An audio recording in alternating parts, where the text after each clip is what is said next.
At his wife's grave, he noticed a woman sobbing by a tiny grave. Something felt eerily wrong. He asked, "Why are you crying?" She looked up, eyes filled with pain. "I lost my baby, the same moment you lost your wife." His heart pounded. This was no coincidence. "Hi, my beautiful family. Welcome back to Mr. Peter Stories. Before we begin, let's take a moment to pray together. Dear Lord, bless my beautiful family watching this right now. Let their hearts be filled with love, their souls with peace, and their homes with joy. Lift their burdens, answer their silent prayers, and remind them they are never alone. Strengthen them in their struggles, surprise them with unexpected blessings, and let every tear of pain be replaced with tears of joy. May they always walk in the light of love, faith, and endless possibilities. Amen. My beautiful family, let's stand together and make a promise. We will rise again. This channel is our home, our family, and our voice. Our next goal is 20,000 subscribers, and we are just 3,000 away with 10 days left in March. I believe in you, in us, in the power of this beautiful family.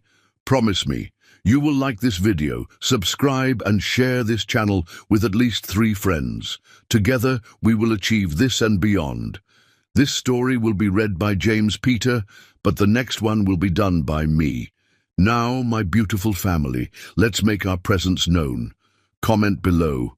We are Mr. Peter. Let the world see our strength, our unity, and our unstoppable love. Let's proceed with love. Thanks, Mr. Peter, for giving me so much respect, and thanks for introducing me to this beautiful family. This story will be even more powerful, so watch until the end. Don't leave in the middle. Now, let's start the story. Chapter 1. The beginning of the end. Callista Michaels stands before the mirror, radiant in her wedding gown, 18 and glowing with hope. The white lace contrasts beautifully against her dark skin, and the delicate beading catches the light with every breath she takes. Behind her, her mother fusses with the veil, tears glistening in her eyes. "You look like an angel," her mother whispers, her voice thick with emotion. Callista smiles, her heart pounding with anticipation. In less than an hour, she will be Mrs. James Taylor. The thought sends a thrill through her body. They've been in love since sophomore year of high school, inseparable through graduation and beyond. When he proposed on her 18th birthday, she didn't hesitate. Some might say they're too young, but Callista knows with bone-deep certainty that James is her forever. The ceremony is everything she dreamed of, James standing tall at the altar, his eyes filling with tears as she walks toward him on her father's arm. When they exchange vows, his voice never wavers. "I promise to love you through every storm," James says, sliding the ring onto her finger. "Through every battle, through every tear, and through every joy. You are my beginning and my end, Callista. My heart recognized yours the moment we met." She can barely speak through her tears of joy, but she manages to recite her vows, promising him forever. As they share their first kiss as husband and wife, she feels invincible, blessed, complete. 6 months later, Callista sits beside a hospital bed, the antiseptic smell burning her nostrils as she holds James's hand. The machines beep in a rhythm she's grown to hate, each sound marking the passing of precious time. His body, once strong and vibrant, now lies withered, his brown skin sallow against the sterile white sheets. The cancer had come suddenly and viciously. What began as persistent headaches quickly revealed itself as an aggressive brain tumor. The doctors had been brutally honest from the beginning. His chances were minimal. Still, they fought. Through surgeries, through radiation, through experimental treatments that left him vomiting and weak. Through it all, Callista never left his side. "You need to eat something," the nurse says gently, touching Callista's shoulder. "Think of the baby." Callista places her free hand on her swollen belly, feeling the flutter of movement within. Their miracle. Conceived just weeks before James's diagnosis, the baby represents both their greatest joy and her deepest fear, that James will never meet their child. "I'm not hungry," she responds, her eyes never leaving James's face. When the nurse leaves, James's eyes flutter open. He's been drifting in and out of consciousness all day, the medication making him foggy. But now his gaze is clear, focused entirely on her face.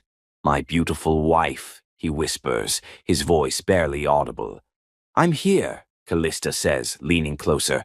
"I'm right here, my love." His fingers tighten weakly around hers. "Promise me something. Anything. Promise me you'll find happiness again." The words cut through her like glass. "James, don't—" "Promise me," he insists, his eyes fierce despite his failing body. "Promise me you won't close your heart after I'm gone. Our baby will need you to be whole." "How can I promise that?"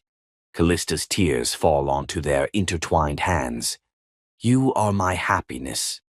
"No," he whispers, "I'm your first love, not your only love. There's a difference." He struggles to lift his hand to her cheek. "You have so much love to give, Callista. Don't bury it with me." Before she can respond, his body stiffens, his eyes widening in alarm. The machines around them begin to shriek as his hand goes limp in hers. Doctors and nurses flood the room, pushing her aside as they work desperately to save him. But Callista knows, she feels it in the sudden hollow space in her chest, that James is gone. 2 weeks later, she stands at his grave, numb to the condolences and embraces of well-meaning friends and family. The reality of widowhood at 18 is surreal, incomprehensible. Her hand rests protectively over her belly, over the life that is all she has left of James. "We'll be okay," she whispers to her unborn child as the last of the mourners depart. "We have to be." But fate isn't finished with her yet. 4 months later, Callista lies in a hospital bed, the world around her a haze of pain and desperate voices. Something is wrong. The baby is in distress. She feels herself drifting, floating above the chaos as doctors rush around her. Blood pressure dropping. "We need to perform an emergency C-section. Stay with us, Callista." She tries to focus, tries to fight through the fog, thinking only of her baby. James's baby. She needs to stay conscious, needs to be strong for their child. But the darkness is pulling her under. When she wakes hours later, the emptiness in her womb is matched by the emptiness in her heart.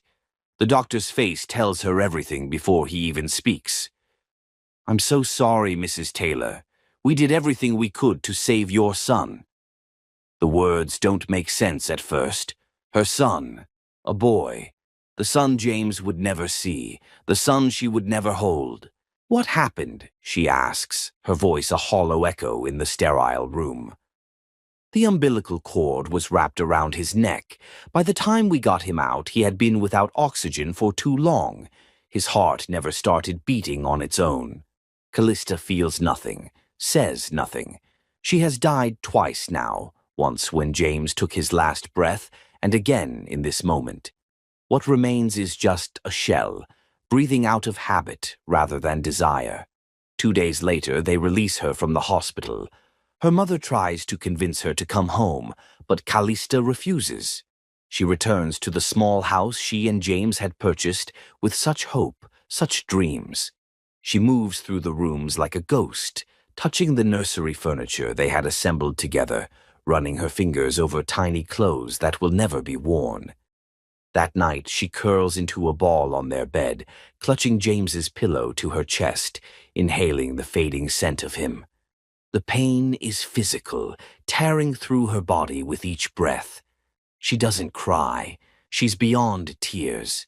Instead, she stares at the wall, watching the moonlight create patterns on the paint, wondering how the world can continue turning when everything that mattered is gone. "You promised," she whispers into the darkness, remembering James's final request. "You made me promise to find happiness again." The silence that answers is deafening. "How?" she asks the empty room. How do I keep that promise now? The answer doesn't come that night or the next or for many nights after. But deep within the shattered pieces of her heart, a tiny ember of resilience refuses to be extinguished. She is alive despite everything. And somewhere in that simple fact lies the beginning of a path forward, though she cannot yet see it through the dense fog of her grief. Chapter 2. Empty arms. Timothy Payne stands motionless in the rain, watching as they lower Sophia's casket into the ground. The expensive suit he wears is soaked through, but he doesn't feel the cold. He doesn't feel anything. A blessing, perhaps, considering the alternative. Around him, faces blur into a sea of black umbrellas and murmured platitudes. None of it matters. The only voice he wants to hear is forever silenced. Behind him, a nurse holds his newborn son, sheltered beneath a large umbrella. The child's cries pierce through the somber atmosphere, cutting into Timothy's consciousness like a physical wound. 3 days old, and already the boy has experienced the cruelest lesson life has to offer, that love is no shield against loss. Sophia had been radiant throughout her pregnancy, her body blossoming with their child, her hazel eyes sparkling with anticipation. They had spent months preparing the nursery, selecting the perfect shade of blue for the walls, assembling furniture, folding tiny clothes into the dresser. Timothy had watched in awe as his wife transformed, becoming more beautiful, more vibrant with each passing day. "Just think, Timothy," she had said, guiding his hand to feel the movement within her womb. "Soon we'll be a family." Family. The word echoes hollowly in his mind now as rain drips from his hair into his eyes, mingling with the tears he refuses to shed in public. His family, the one they had dreamed of, planned for, created together, lasted less than 3 hours. Sophia had hemorrhaged. One moment she was holding their son, tears of joy streaming down her face. The next she was pale, her lips forming words that made no sound, her hand slipping from his grasp. The doctors had worked frantically, but the blood loss was too severe, too rapid. "Mr. Payne," a voice intrudes upon his thoughts. His lawyer, Richard, stands beside him, concern etched on his face. "The service is over," Richard says gently, "and the nurse needs to know what to do with your son." Timothy turns, his face expressionless, to look at the small bundle in the nurse's arms. The child, Theodore, as Sophia had insisted they name him, has fallen silent, his tiny face red from crying, his eyes squeezed shut against the brightness of the world. "Take him home," Timothy says, his voice mechanical. "Hire someone to care for him." Richard's brow furrows. "Sir, with all due respect, he needs more than just care right now. He needs his father." Timothy stares at the tiny bundle, unable to bridge the vast chasm between them. How can he be what this child needs when he himself is broken beyond repair? How can he look into the face that cost Sophia her life and not feel the twin serpents of grief and resentment coiling around his heart? "What does he need that I can possibly give?" he asks, bitterness seeping into his tone. "I couldn't even protect his mother." Richard opens his mouth to respond, but Timothy has already turned away, moving back toward Sophia's gravesite. The rain falls harder now, drumming against the canvas of umbrellas, washing away the fresh-turned earth at his feet. He stands there long after the last mourner has departed, long after propriety would dictate he leave. Only when the cemetery workers begin to approach, their faces sympathetic but impatient, does he finally turn away. As he walks through the winding paths toward the exit, something catches his eye, a splash of vivid red against the monochrome landscape. A young woman kneels before a small headstone, her shoulders shaking with silent sobs. Beside her is a fresh mound of earth, so small it could only be for a child. There's something about her grief, so raw and mirroring his own, that pulls him across the wet grass toward her. Thunder rumbles in the distance as he approaches, hesitant and unsure why he's drawn to this stranger. She doesn't notice him at first, lost in her sorrow. Her dark hair hangs in wet tendrils around her face, her clothes soaked through from the rain she seems oblivious to. "Why are you crying?" The words leave his mouth before he can consider their absurdity. Of course she's crying. She's in a cemetery, kneeling before a grave. She looks up, startled by his voice. Her face, streaked with tears and rain, is beautiful in its devastation. For a moment they simply stare at each other, two ships wrecked on the same treacherous shore. "I buried my husband 6 months ago," she says finally, her voice hoarse from crying. "Today, I buried my son." Her gaze drops to the tiny grave. He never even took a breath. Timothy feels something crack in the ice encasing his heart. He gestures vaguely toward where Sophia's funeral has concluded. "My wife died giving birth to our son 3 days ago." For a long moment they are silent, two strangers united by losses too profound for words. The rain continues to fall, but neither moves to seek shelter. The silence is broken by the distant wailing of a baby. His son, he realizes. The nurse must be taking Theodore to the car. "He won't stop crying," Timothy says, his composure finally breaking. "He cries for his mother, for her milk, and I can't. I don't know what to do." The admission costs him, each word scraping his throat raw. The young woman looks at him, really looks at him, her eyes clearing slightly as she focuses on something beyond her own pain. "Take me to him," she says, rising to her feet with a grace that belies her grief. "What?" Timothy is caught off guard by her response. "Your son," she says simply. "Take me to him." Without waiting for his answer, she begins walking toward the sound of the crying baby. Timothy follows, bewildered by this unexpected turn of events. They reach the black town car where the nurse stands beside the open door, bouncing Theodore gently, her face strained with concern. The woman approaches without hesitation, holding out her arms. "May I?" The nurse looks to Timothy, who gives a slight nod, too exhausted to question this strange encounter. The moment she cradles Theodore against her chest, the baby's cries begin to soften. She murmurs to him, gentle words Timothy can't quite catch, and within seconds Theodore is quiet, his tiny fingers curling around one of hers. "He knows," the nurse whispers, awe in her voice.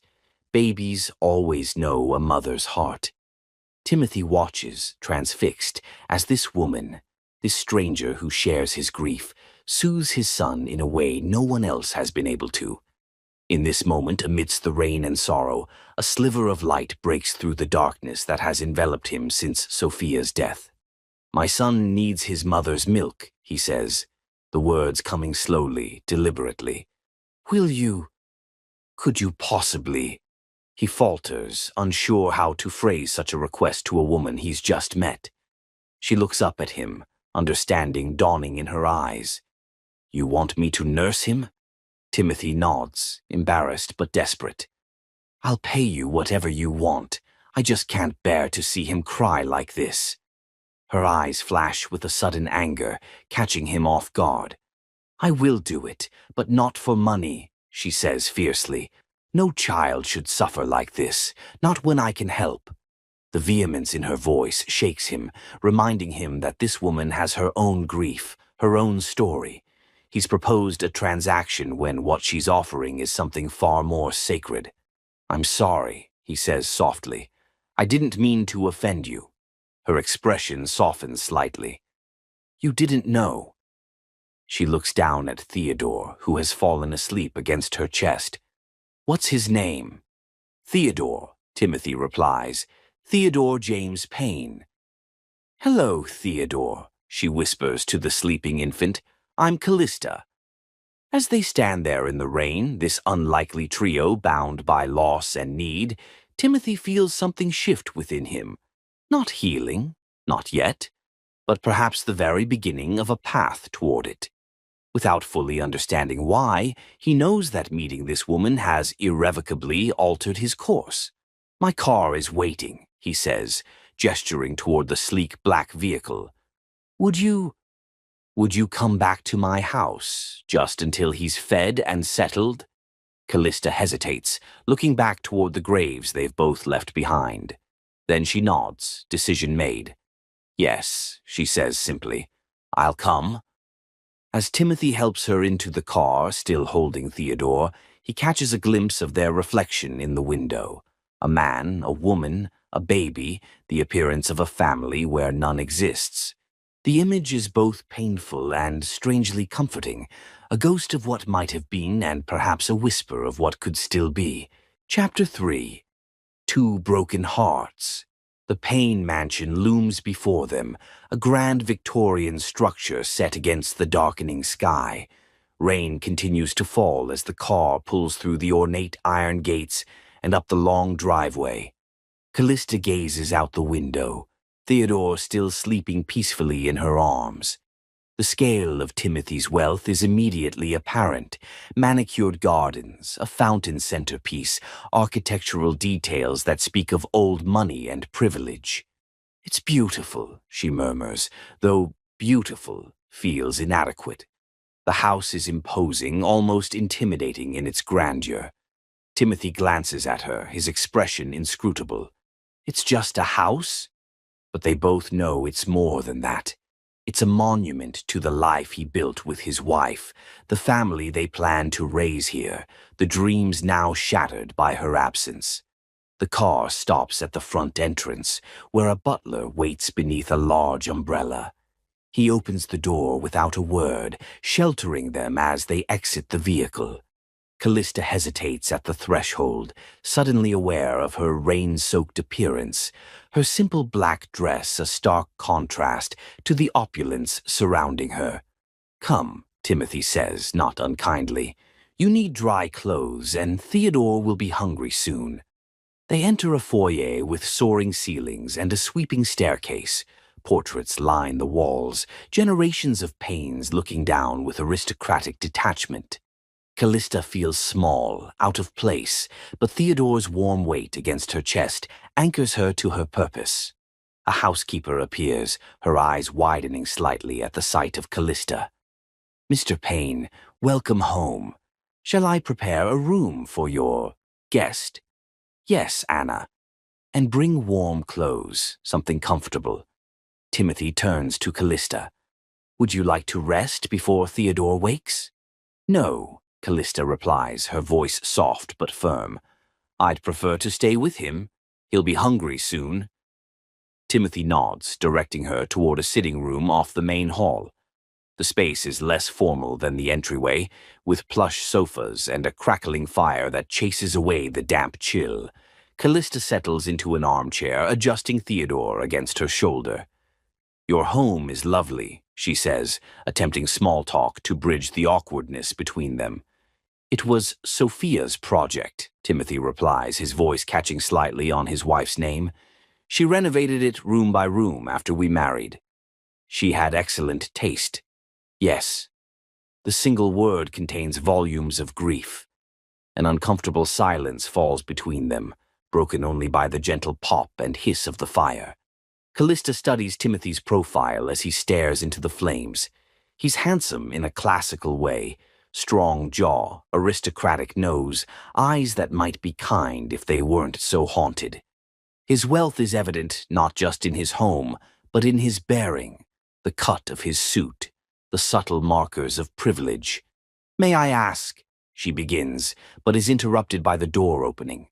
An older woman stands in the doorway, her silver hair styled immaculately, her posture rigid with disapproval. Her gaze sweeps over Callista, taking in her disheveled appearance and the baby in her arms. "Timothy," she says, her voice crisp with authority. "Who is this person?" Timothy straightens, tension immediately visible in his shoulders. "Mother, I didn't expect you until tomorrow." Clearly, her tone could freeze water. "You haven't answered my question." "This is Callista," Timothy says, gesturing toward her. She has kindly agreed to help with Theodore. Help?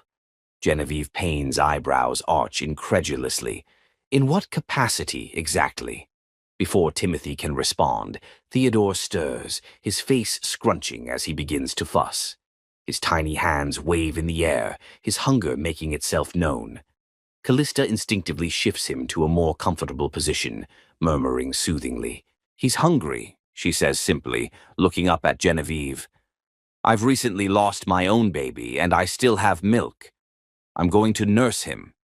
Genevieve's expression shifts from disapproval to shock, then back to thinly veiled hostility. "Timothy, a word. It's not a request." They step outside, but their voices carry through the partially closed door.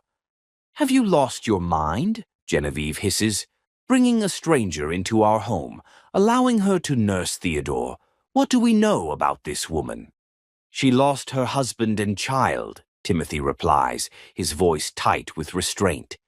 "She's here to help Theodore. That's all that matters right now." "That's all that matters? What about diseases?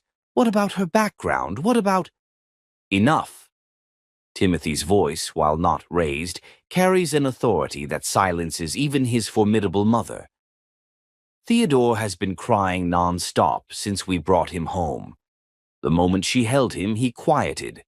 I don't care about her background or where she comes from.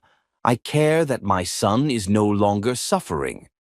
There's a moment of tense silence before Timothy continues, his voice softer but no less firm. "She stays, Mother, at least until we find a more permanent solution." The door opens and they return. Timothy's face is composed, but Callista can see the strain around his eyes. Genevieve's expression is cold, her disapproval radiating like frost. "Anna will show you to the nursery," Timothy says to Callista. "It has a comfortable chair for feeding." Callista nods, rising carefully with Theodore, who is now fully awake and beginning to cry in earnest. As the housekeeper leads her upstairs, she feels Genevieve's critical gaze following her every step. The nursery is a revelation, a room clearly designed with love and anticipation. Soft blue walls with hand-painted clouds, a mahogany crib with intricate carvings, shelves filled with books and stuffed animals. It's the nursery of a child who was desperately wanted, eagerly awaited. The room Sophia never got to use. "Here you are, miss," Anna says, indicating a plush rocking chair by the window. "I'll bring you some tea after the little one is fed." "Thank you," Callista replies, settling into the chair. Once alone, she takes a deep breath, the reality of her situation washing over her. This morning she buried her baby, the final link to her husband. Now she sits in a stranger's home, preparing to nurse his child. The symmetry is both beautiful and painful, her empty arms filled by a baby who needs her, even as his mother's arms remain forever empty. Theodore's cries grow more insistent. With practiced movements, Callista adjusts her dress and brings him to her breast. The moment he latches on, his tiny body relaxes, his cries ceasing as he nurses hungrily. She looks down at his face, so perfect and innocent, unaware of the tragedy that connects them. "Hello, little one," she whispers, stroking his downy head. "You and I have something in common, you know.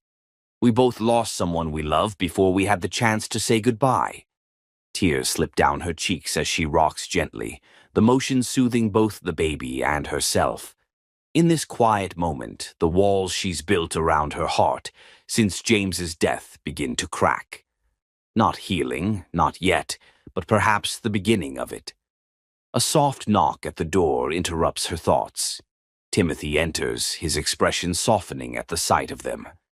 He stands awkwardly by the door, clearly uncertain whether to advance or retreat. Is everything all right?" he asks. Callista nods. "He was very hungry, but he's doing well now." Timothy takes a hesitant step forward, his eyes fixed on his son's face. "Thank you," he says, his voice rough with emotion. "I don't know what we would have done if we hadn't met you today. It was fate, Callista replies softly. Or perhaps something more deliberate. What do you mean? She meets his gaze steadily. I believe our spouses brought us together. They couldn't bear to see us suffering alone. Timothy looks away, clearly uncomfortable with the sentiment. I don't believe in such things. What do you believe in, Timothy Payne? The question slips out before she can stop it. He's silent for a long moment, his eyes returning to his son. I used to believe in forever, he finally says. Now I'm not sure what's left. The raw honesty in his voice resonates with something deep inside Callista. They may come from different worlds, but grief has made them equals, stripped them both to their essential selves. Stay, Timothy says suddenly. Not just today. Stay and help with Theodore. I'll compensate you, of course. I already told you I don't want your money, Callista replies, a flash of pride coloring her tone. Then what do you want? The question hangs between them, weighted with possibilities neither is ready to acknowledge. Callista looks down at Theodore, now sleeping peacefully at her breast, his tiny hand resting against her skin. I want to feel useful again, she admits, her voice barely above a whisper. I want to believe there's still purpose in my life. Being here, helping him, it feels right, like something good can come from all this pain. Timothy nods, understanding flickering in his eyes. Then stay, for as long as you both need. As he turns to leave, Callista's voice stops him. Your mother doesn't approve. My mother rarely approves of anything I do, he replies with a hint of wry humor, the first she's seen from him. But this is my home, and Theodore is my son. The decision is mine. After he's gone, Callista continues rocking, watching the rain trail down the nursery windows. Beyond the grounds of the Payne estate, the cemetery where her husband and son rest becomes invisible in the gathering dusk. Yet somehow she feels closer to them here in this room, with this child in her arms, than she has since they left her. Are you watching? She whispers to James, to her unnamed son. Is this what you wanted for me? Theodore stirs in his sleep, making small, contented sounds against her chest. For the first time in months, the crushing weight of grief shifts slightly, allowing her to draw a full breath. It's not happiness. That seems an impossible destination from where she stands. But perhaps it's the first step on a long journey back towards something resembling life. Chapter 4. The Cold Mansion. Morning light filters through the heavy brocade curtains of the guest room where Callista has spent the night. She awakens slowly, momentarily disoriented by the unfamiliar surroundings, the hand-painted ceiling, the antique furnishings, the silken sheets beneath her. For one blessed moment, her mind is empty of grief, free of the crushing weight of memory. Then reality crashes back, and she remembers the cemetery, the rain, Timothy Payne, and his motherless son. The clothes she'd been wearing yesterday have been laundered and pressed, laid out with careful precision on a nearby chair. Beside them rests a selection of new garments, still bearing price tags, designer labels, expensive. A note in elegant handwriting reads, "Should you require alternatives? TP."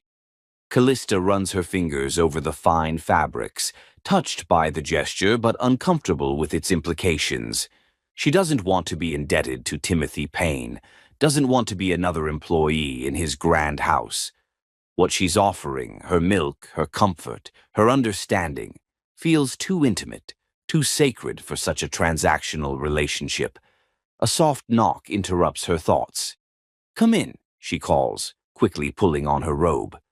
Anna, the housekeeper, enters with Theodore in her arms. The baby is fussing, his tiny face red with displeasure. "I'm sorry to disturb you, miss," Anna says, bouncing Theodore gently. "But the little master has been crying for an hour now. We've tried the formula, but he won't take it." Callista holds out her arms instinctively. "Give him to me." The moment Theodore is in her embrace, his cries begin to soften. His small hands grasp at her robe, his hunger evident in the frantic movement. Callista settles into a nearby chair, adjusting her clothing to nurse him.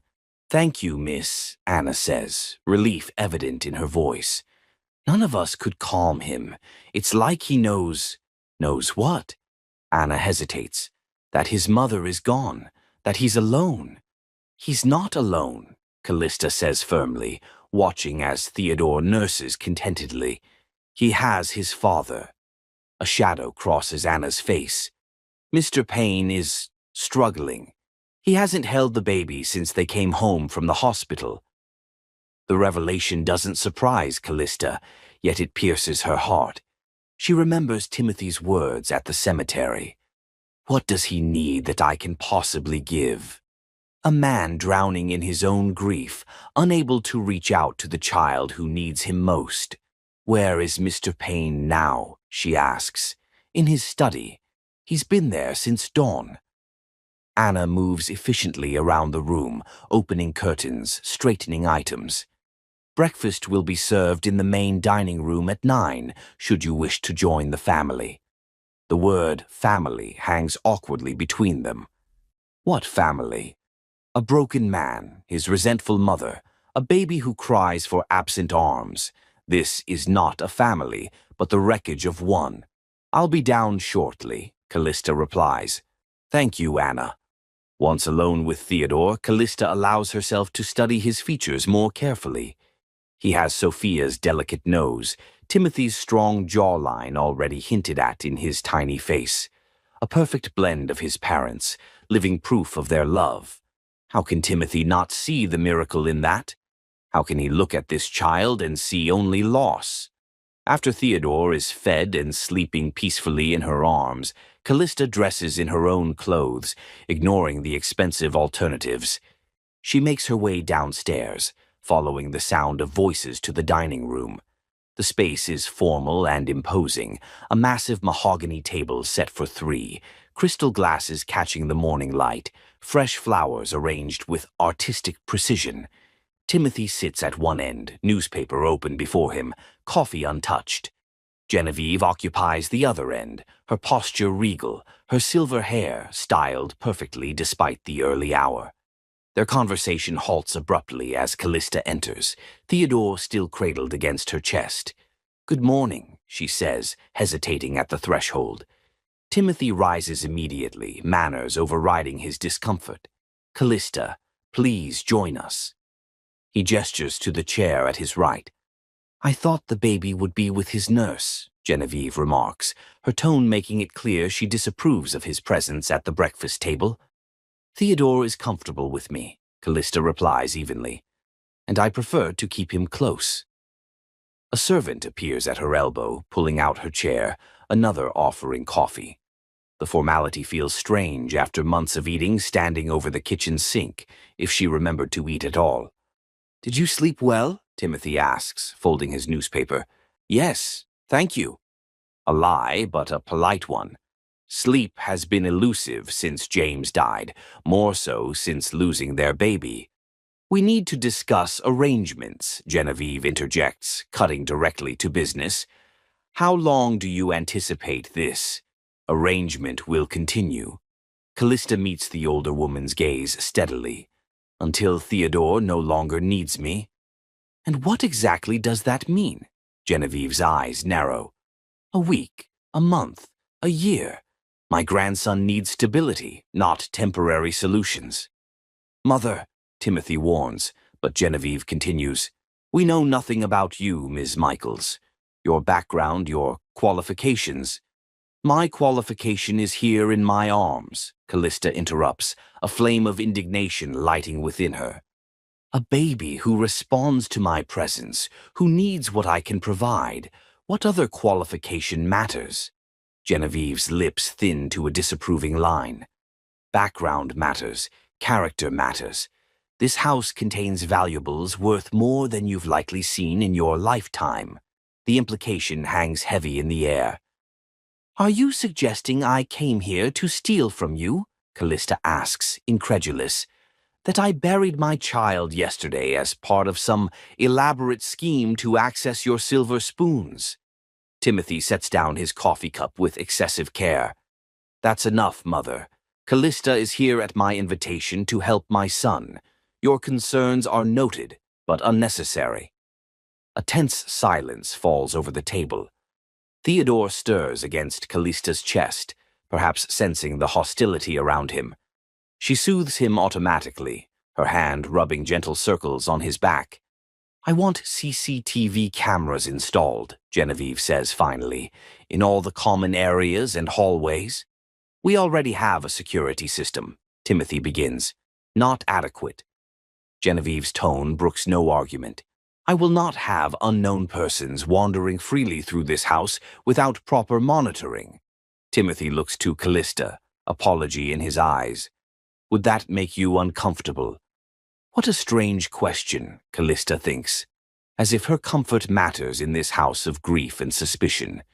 As if she hasn't already endured far worse than being watched by cameras. Install whatever makes you feel secure, Mrs. Payne, she says calmly. I have nothing to hide. Genevieve seems surprised by her acquiescence. Well, that's settled then.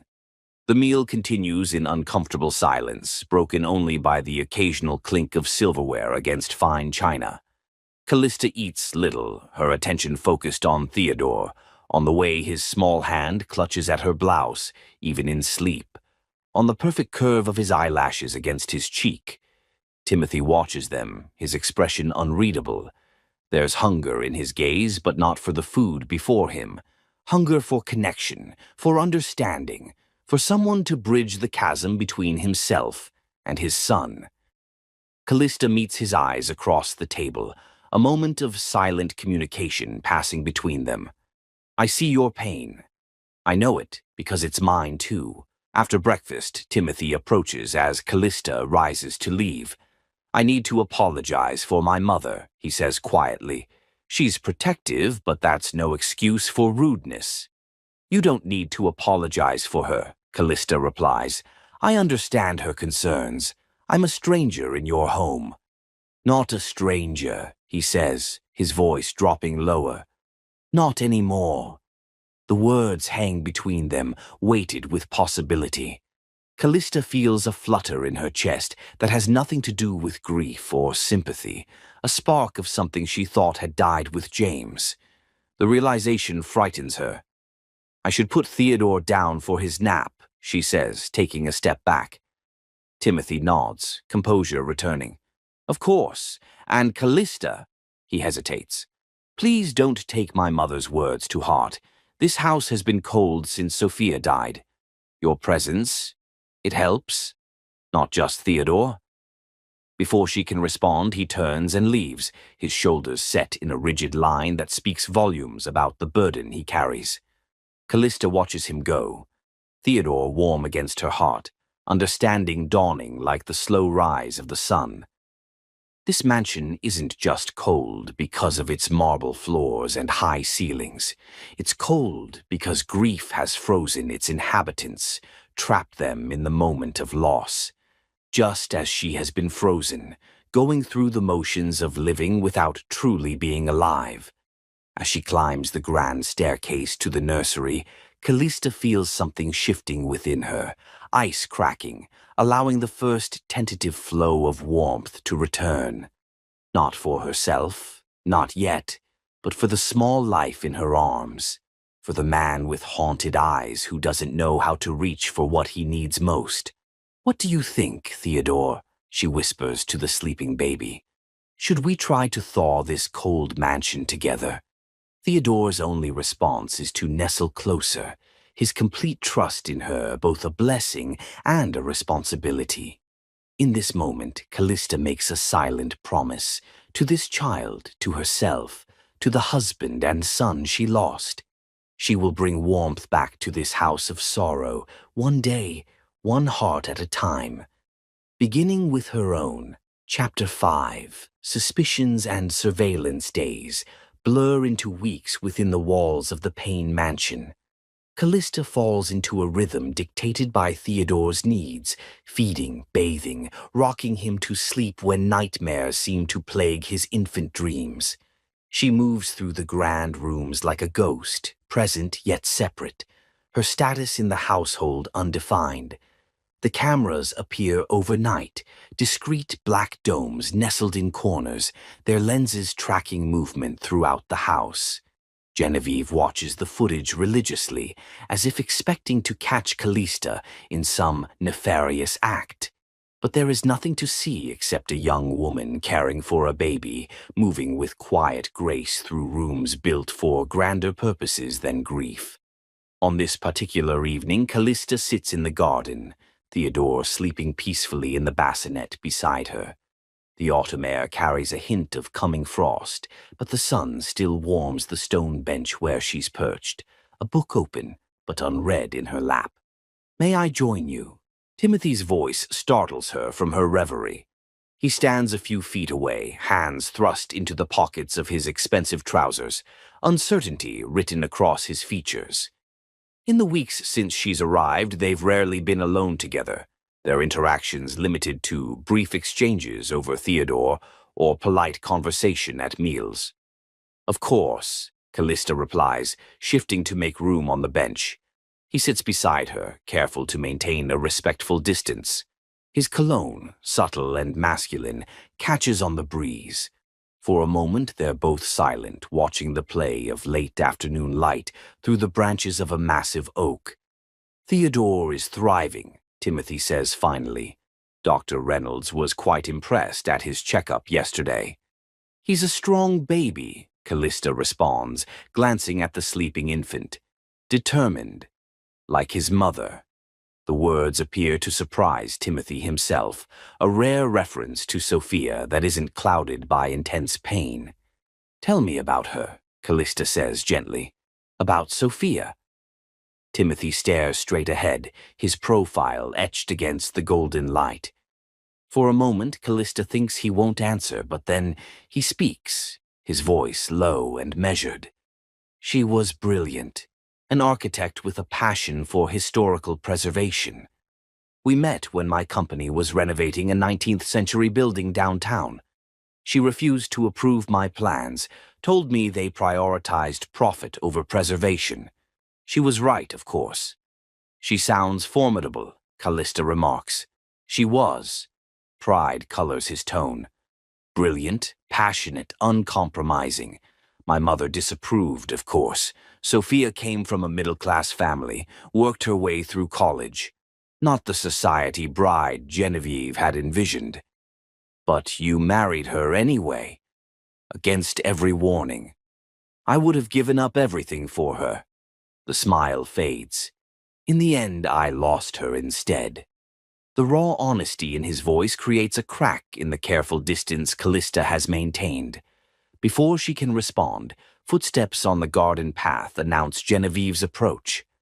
"There you are, Timothy," she says, her gaze sliding dismissively over Callista. The investors from Singapore are on the line. After he leaves, Genevieve remains, her critical eyes now focused entirely on Callista. "My son is vulnerable," she says without preamble. "Grief has clouded his judgment." Callista meets her gaze steadily. "I'm not taking advantage of his grief, Mrs. Payne." "Aren't you?" Genevieve gestures toward the mansion. "Living in luxury, all expenses paid, no responsibilities beyond feeding a baby. Many would consider that advantageous." "I lost my husband and my baby," Callista says quietly. "I'm not looking for advantages. I'm just trying to survive each day." "A convenient story." "Do you think I'm lying?" Anger flares, hot and unexpected. "Do you think I invented my grief to infiltrate your home?" "My son is worth billions," Genevieve states coldly. "He's vulnerable, isolated in his grief, and you, a beautiful young widow with a tragic story, appear at precisely the right moment. The timing is convenient." The accusation is so outrageous that Callista can only stare in disbelief. "You think I'm trying to seduce your son?" "For his money?" It wouldn't be the first time a woman has tried. Genevieve's eyes narrow. But I'm watching you, Ms. Michaels, every moment, every interaction. And at the first sign that you're taking advantage of my son's vulnerability, you'll find yourself back in whatever modest circumstances you came from. That evening, Callista sits in the nursery rocking chair, Theodore asleep against her chest. The house is quiet, the only sound the gentle creak of the chair against the hardwood floor. Her thoughts circle back to Genevieve's accusations, to the realization that her presence here is viewed not as a blessing but as a threat. A soft knock at the door interrupts her thoughts. Timothy enters, his tie loosened, fatigue evident in the shadows beneath his eyes. "Is he asleep?" he asks, his voice hushed. Callista nods.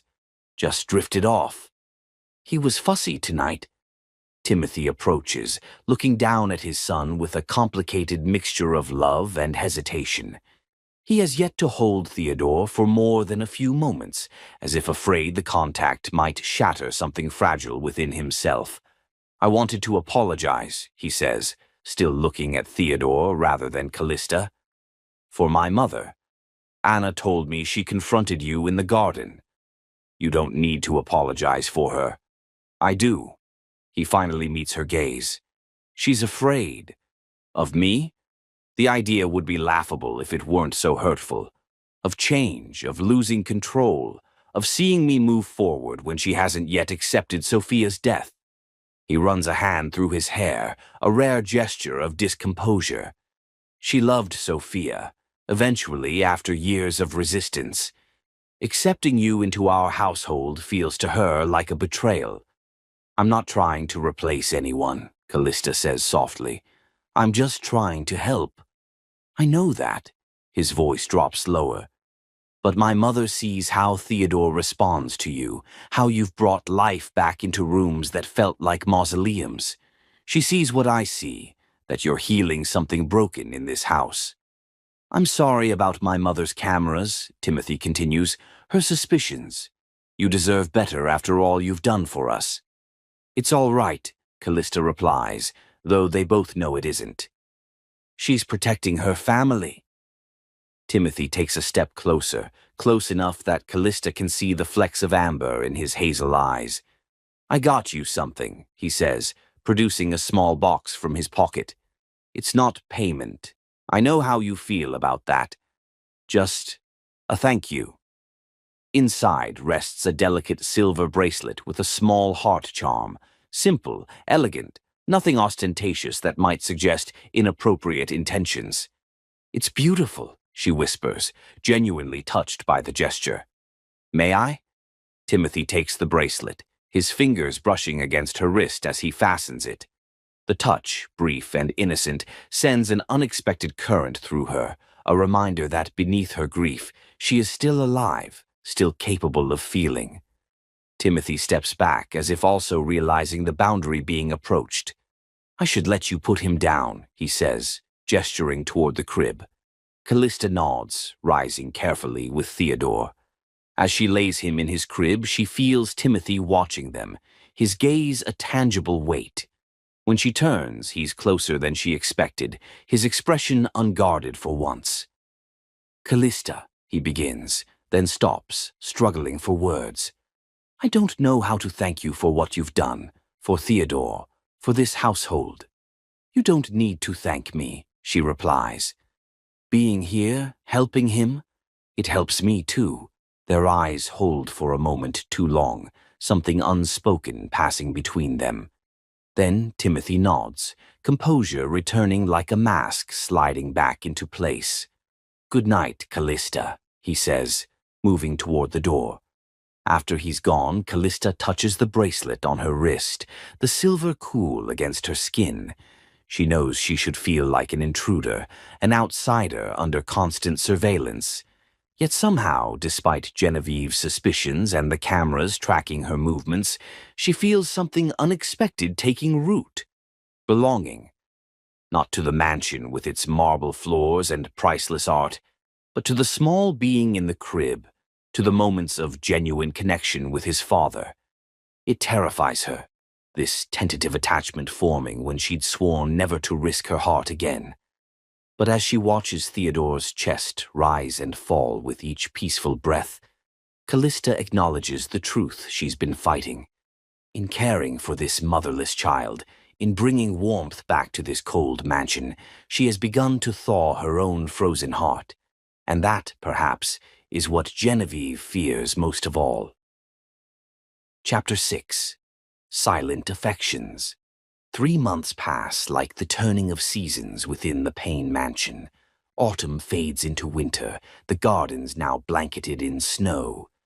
Inside, Theodore grows stronger each day, smiling now, recognizing faces, his dark eyes following Callista's movements with unmistakable devotion.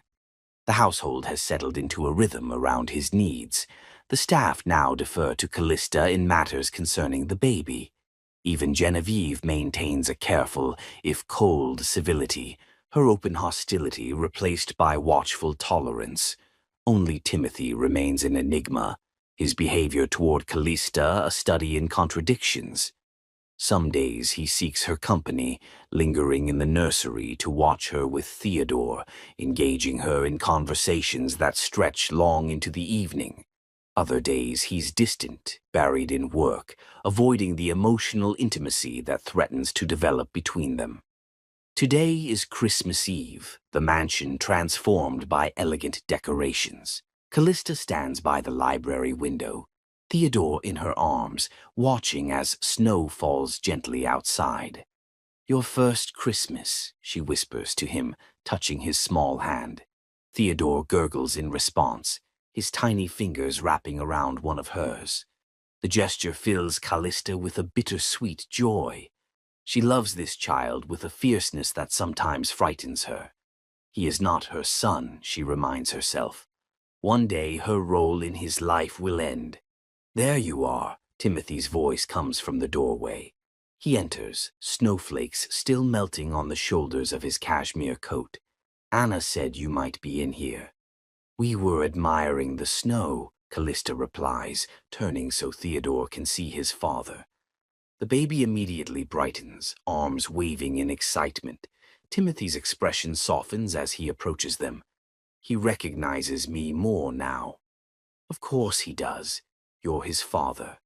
A shadow crosses Timothy's face, the familiar guilt that still plagues him, the sense that he has failed his son by being unable to fully embrace fatherhood through his grief. "I have something for you," he says, changing the subject. "For both of you, actually." He produces 2 packages, one small, wrapped in silver paper with an elegant bow, the other larger, wrapped in cheerful paper decorated with teddy bears. Inside Theodore's gift is a stuffed elephant, impossibly soft and clearly expensive. Callista's package contains a necklace, a delicate gold chain with a small pendant in the shape of an infinity symbol, tiny diamonds catching the firelight. "Timothy," she breathes, genuinely stunned. "This is too much." "It's not enough," he says quietly. "Not for what you've given us." Their eyes meet over Theodore's head, and Callista feels that now familiar flutter in her chest. Timothy reaches out, his fingers brushing a strand of hair from her face, the touch feather-light yet electric. "May I?" he asks, taking the necklace from its box. Callista nods, turning slightly so he can fasten it around her neck. His fingers are warm against her skin, lingering perhaps a moment longer than necessary. When she turns back, their faces are close, too close for the careful boundaries they've maintained. For an instant, Callista thinks he might kiss her, can see the thought cross his mind. But Theodore chooses that moment to drop his elephant, breaking the spell with his distressed cry. Timothy pulls back, composure settling back over him. "I should let you put him down for his nap," he says, rising from the sofa. "And I have some calls to make before dinner." That night, after Theodore is asleep, Callista stands before the mirror in her room, the necklace still at her throat. Behind her reflection, she can almost see James, his kind eyes, his gentle smile. Guilt washes over her, sharp and unexpected. "I'm not betraying you," she whispers to his ghost. "Am I?" The answer comes in the memory of his final request. Promise me you'll find happiness again. Had he somehow known that her heart would have the capacity to love after him? A knock interrupts her thoughts. She opens it to find Anna, the housekeeper, her expression troubled. "Mr. Payne asked me to give you this," she says, holding out an envelope. "He's had to leave for an emergency meeting in the city." Once alone, Callista opens the envelope. Inside is a card, Timothy's strong handwriting flowing across the heavy paper. "Callista, I'm sorry to leave so abruptly. Business that couldn't wait, though tonight of all nights, I wish it could have. I find myself thinking of you even when work demands my attention. Your grace with Theodore, your strength in the face of loss, the way you've brought warmth back into rooms that felt empty after Sophia died. The necklace is not a payment or obligation. It's a symbol of something infinite. My gratitude, yes, but also something more that I'm not yet brave enough to name, something I never expected to feel again. We'll talk when I return. There's much I want to say to you, if you're willing to listen. Until then." Timothy. Callista reads the note twice, her fingers tracing the words. The carefully constructed walls around her heart tremble with each line, each implied confession. She moves to the window, looking out at the snow-covered grounds of the estate. Somewhere in the city, Timothy is thinking of her, carrying feelings he's not yet ready to voice. And here she stands, his son sleeping peacefully down the hall, wearing a necklace that symbolizes something infinite between them. How did this happen? How did she move from the depths of grief to this precipice of new beginning? The journey seems both impossibly fast and achingly slow. Every day since James died leading her here, to this moment of choice.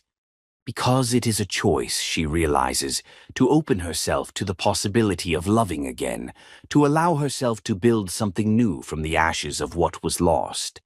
Timothy is offering her a future she never imagined, not a replacement for what she lost, but a different path, equally valid, equally precious. Fear and hope war within her, each powerful in its own right. Fear of loving and losing again, of the pain that inevitably follows when happiness is snatched away. Hope that perhaps, within the walls of this once cold mansion, she has found not just purpose, but the chance to fulfill James's final wish for her. Down the hall, Theodore stirs in his sleep. Without thinking, she moves toward the nursery, drawn by instinct and affection. She finds him awake but quiet, dark eyes blinking up at the mobile above his crib. "Hello, little one," she murmurs, lifting him gently. "Can't sleep?" In this quiet moment, the truth she's been avoiding becomes impossible to deny. She loves this child as if he were her own. And his father. Her feelings for Timothy have grown beyond gratitude or friendship into something deeper, something with roots that reach toward a future she had stopped believing in. "Your mother would want you to be loved," she whispers to Theodore. "And your father deserves to be happy again. Perhaps we all do." As snow continues to fall outside, Callista makes a decision. When Timothy returns, she will listen to what he has to say. She will open herself to the possibility that life can bloom again after devastating loss, that joy can return even to hearts as broken as hers. "I think I'm ready," she whispers, more to herself than to the sleeping baby.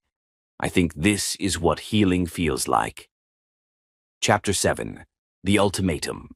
Spring arrives at the Payne estate with an explosion of color, cherry blossoms painting the air pink, daffodils dotting the lawns with gold, new leaves unfurling on ancient oaks. The grounds transform from their winter slumber into vibrant life, mirroring the subtle change within the mansion's walls. Theodore approaches his first birthday with each passing day. Timothy has organized a small gathering to celebrate the milestone, just family and a few close friends. Callista watches from across the sunlit conservatory as Timothy holds his son, their matching smiles creating an ache of tenderness in her chest. The past few months have seen Timothy grow increasingly comfortable in his role as father, his initial hesitation replaced by genuine joy in Theodore's company. Their relationship, too, has evolved into something neither of them has dared to name. Dinners shared after Theodore is asleep, hands that find each other in quiet moments, conversations that stretch into the night, a delicate dance of two people healing together, finding unexpected solace in shared understanding. Genevieve observes it all with calculating eyes, her disapproval evident in the tightening of her mouth whenever she witnesses a moment of intimacy between Callista and her son. Today she stands like a sentinel at the edge of the celebration, champagne flute in hand, her elegant appearance belying the storm Callista senses brewing within her. "He's grown so much," Timothy's sister Rebecca remarks, joining Callista by the window. "You've done wonders with him." Callista smiles, watching as Theodore smashes cake between his fingers with gleeful abandon. "He's an easy child to love." "And my brother?" Rebecca asks, her tone deliberately casual. "Is he also easy to love?" Heat rises to Callista's cheeks. "I don't know what you mean." Rebecca's laugh is gentle, without malice. "I think you do. I've known Timothy all his life, and I haven't seen him look at anyone the way he looks at you since Sophia died, maybe not even then." Before Callista can respond, Timothy approaches with Theodore in his arms, the baby's face and outfit smeared with frosting. "I think someone needs a cleanup," he says, smiling at Callista. "He's been asking for you." Theodore reaches for her immediately, confirming Timothy's words. As she takes him, their fingers brush, a touch that lingers despite the public setting. "I'll help you," Timothy offers, his hand settling naturally at the small of her back as they walk toward the nursery. Callista feels Genevieve's gaze following them, sharp as a blade between her shoulder blades. The older woman's patience, she senses, is wearing dangerously thin. Later, after the guests have departed and Theodore is tucked into his crib, surrounded by new toys, Callista wanders to the garden.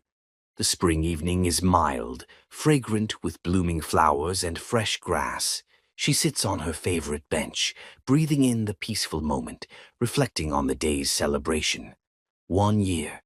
1 full year since she lost her own child, since she met Timothy in the cemetery, since life took an unexpected turn towards something resembling hope. The realization brings both gratitude and a renewed stab of grief for all she's lost. "You've become quite comfortable here." Genevieve's voice cuts through her reverie. The older woman stands on the garden path, elegant in a pale blue dress that complements her silver hair, a cashmere wrap draped around her shoulders against the evening chill. "The gardens are beautiful this time of year," Callista replies neutrally. "That's not what I meant." Genevieve moves closer, her posture rigid with barely contained anger. "You've made yourself quite at home in my son's life, in his heart. One might almost think you planned it this way." Callista sighs, weary of this recurring accusation. "I've never had any agenda beyond helping Theodore." "Is that what you call it? Helping?" Genevieve's laugh is brittle. "My grandson is a year old now. He can survive perfectly well on formula and solid food. Your services, such as they were, are no longer required." The words land like physical blows, though Callista has been half expecting them for months. Still, the finality in Genevieve's tone sends a chill through her that has nothing to do with the evening air. "Theodore still needs me," she says, keeping her voice steady despite the panic rising in her chest. "And I believe Timothy wants me to stay." What Timothy wants and what Timothy needs are two very different things. Genevieve's voice drops lower, more dangerous. "He's vulnerable, still grieving Sophia. You've taken advantage of that vulnerability, inserted yourself into his life, made yourself indispensable. It's quite the performance." Callista rises, anger now eclipsing her initial shock. Is it so impossible to believe that I genuinely care for Theodore, for Timothy, that perhaps they care for me too? Care? Genevieve scoffs. My son was building a life with the woman he loved since college. They were creating a family. Then she died, and suddenly you appear. Young, beautiful, conveniently bereaved yourself. You think I don't see what's happening? You're trying to replace her. I've never tried to replace anyone, Callista says firmly. Sophia will always be Theodore's mother. Nothing can change that. Yet here you are, playing house in the home she created, wrapping my son around your finger, making my grandson dependent on you. Genevieve steps closer, her perfume, expensive and overwhelming, filling the space between them. It ends now. That's not your decision to make, isn't it? A cold smile curves Genevieve's lips. This is my house too. I have more right to be here than you ever will. Callista meets her gaze steadily. I won't leave without telling Timothy. You think he'll choose you over family? Over his mother? Genevieve shakes her head in mock pity. You overestimate your position, my dear. You were convenient, a balm for his immediate grief. But Timothy will move on eventually, to someone appropriate, someone from our world. Is that what this is about? That I'm not from your world? Callista can't keep the bitterness from her voice. That I'm not wealthy enough, connected enough for the Payne dynasty. Partly, Genevieve admits, unapologetic. But mostly it's about protecting my son from making decisions in grief that he'll regret once he's thinking clearly again. Callista's hands tremble with suppressed emotion. I think Timothy is perfectly capable of deciding what he wants. Perhaps, Genevieve's voice hardens, but are you prepared to force that decision? To make him choose between his mother and a woman he's known for less than a year? Between his family legacy and an outsider? The question strikes at Callista's deepest fear, that she's an interloper in this household, that her presence might ultimately cause more harm than good. I care too much about Timothy and Theodore to put them in that position, she says quietly. Then we understand each other. Genevieve's tone suggests victory. You'll leave quietly, without dramatic goodbyes. It's cleaner that way. Callista shakes her head, resolve strengthening. Number I won't leave without telling Timothy face to face. He deserves that much. Genevieve's expression darkens. Then I'll call security to remove you. How humiliating would that be? Leave with dignity while you still can. The threat hangs in the air between them, as tangible as the fragrance of spring blossoms. Callista weighs her options, the impossible choice before her. Stay and potentially force Timothy to choose between her and his mother, between the new feelings blooming between them and his family obligations. Or leave without explanation, disappearing from Theodore's life as suddenly as she entered it. I'll pack my things, she finally says, her voice barely above a whisper. But I'm leaving him a letter. He deserves to know why I left. Genevieve considers this, then nods once, sharply. Fine, but you'll be gone by morning. As the older woman walks away, satisfaction evident in her straight spine and measured steps, Callista remains in the garden, the beauty around her now a cruel contrast to the devastation within. The thought of leaving Theodore, of never again feeling his small body nestled against hers, never seeing his face light up in recognition, creates a physical pain in her chest. And Timothy, the memory of his note at Christmas, the promise of something infinite between them, now seems like a cruel joke. How can something infinite end so abruptly, so completely? Back in her room, Callista moves mechanically, packing the few belongings she brought with her and the gifts Timothy has given her over the months. Each item carries a memory, the silver bracelet from their early days together, books they discussed over late-night tea, the infinity necklace she hasn't removed since Christmas. She pauses at Theodore's nursery, finding him sleeping peacefully, unaware that his world is about to change once again.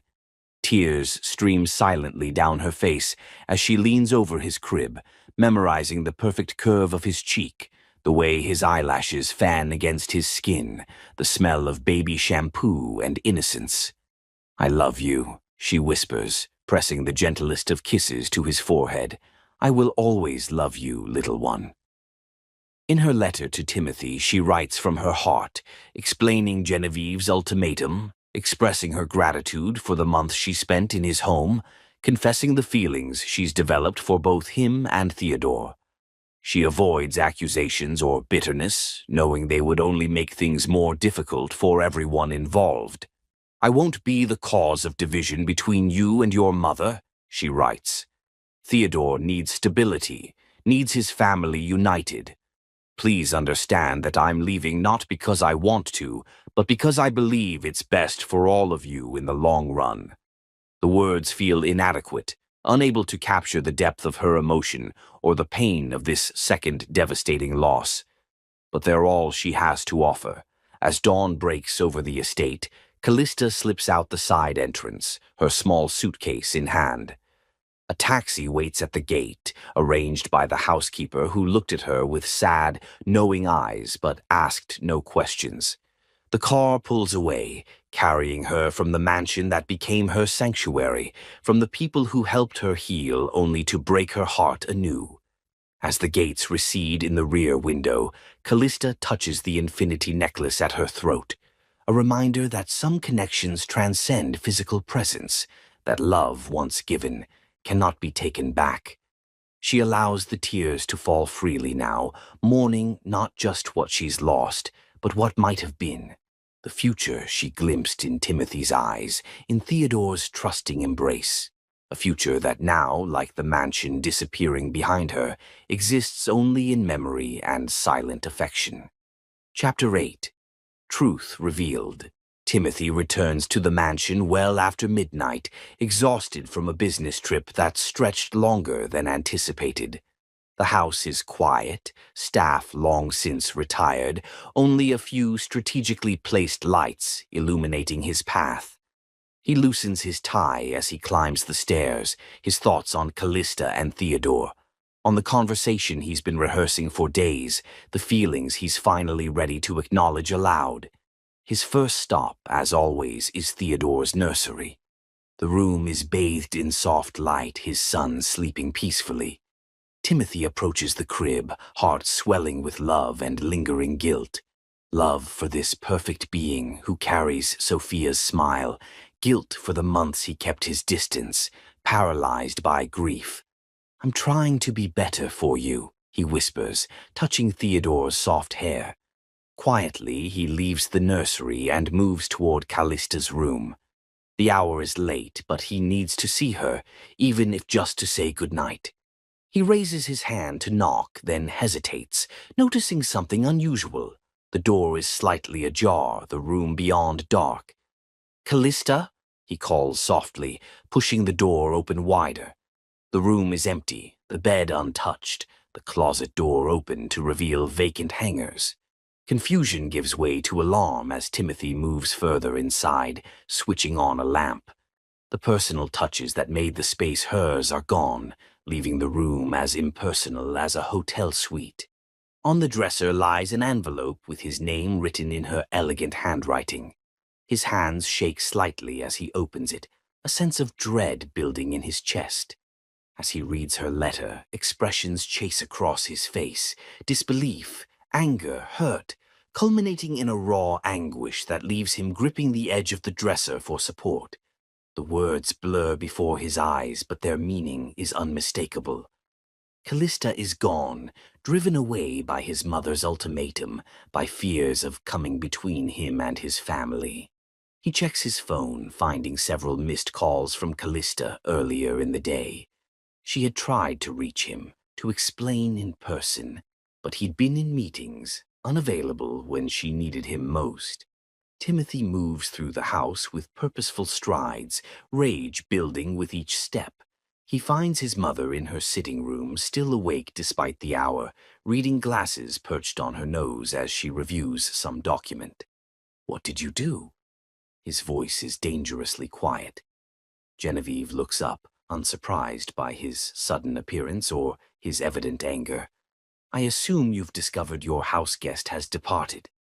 She's not a house guest, Timothy replies, struggling to maintain his composure.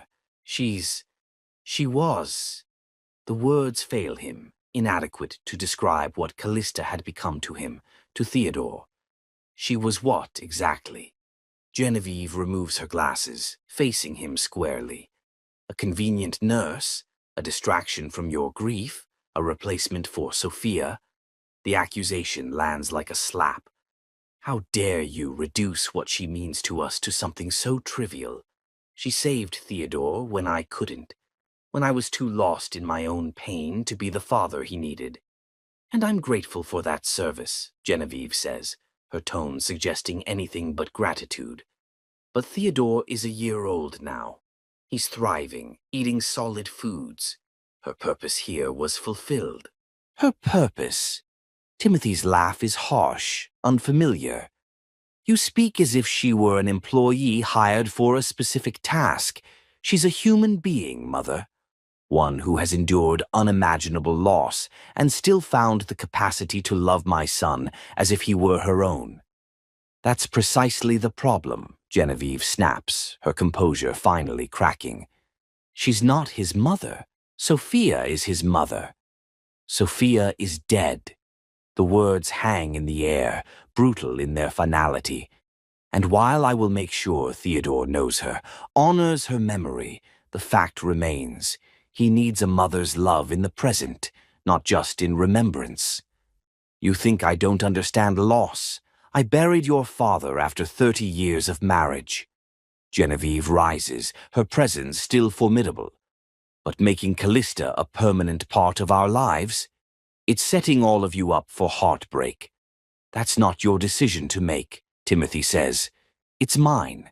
As Theodore's father, as the man who... He stops, the truth he's been dancing around for months, suddenly crystal clear. As the man who loves her. The admission hangs between them, changing everything. You barely know her, Timothy. I know enough. He runs a hand through his hair, frustration mounting. I know she's kind and strong and resilient. I know she loves my son without reservation. I know that when I'm with her, the world makes sense again. And what about her past? Her expectations? Have you considered the practical implications? You mean someone without wealth or social status? Timothy's voice drops to a dangerous quiet. Someone who doesn't meet your arbitrary standards for who's worthy of being a pain. I'm trying to protect you, to protect Theodore. From what? From happiness? From healing? Timothy shakes his head in disbelief. You've been watching Callista for months, Mother. What terrible thing did you discover? What grievous fault justified driving her away? Genevieve's silence is damning. I'm going to find her, he says, determination hardening his voice. And when I do, I'm bringing her home. This is not a discussion or a negotiation. It's a fact. And if I cannot accept her return, she asks, a final test. Timothy's answer is immediate, unwavering. Then you'll need to find somewhere else to live. The ultimatum hangs between them, a reversal of the one Genevieve delivered to Callista. Mother and son regard each other across a chasm of misunderstanding and hurt, both knowing that a line has been crossed that cannot be easily redrawn. You would choose her over me? Over family? I'm choosing happiness, Mother. For Theodore, for myself. Timothy's voice softens slightly. After a year of drowning in grief, I finally found someone who helps me breathe again. Something shifts in Genevieve's expression, not surrender exactly, but perhaps recognition that her control has limits she cannot overcome. Find her first, she says finally.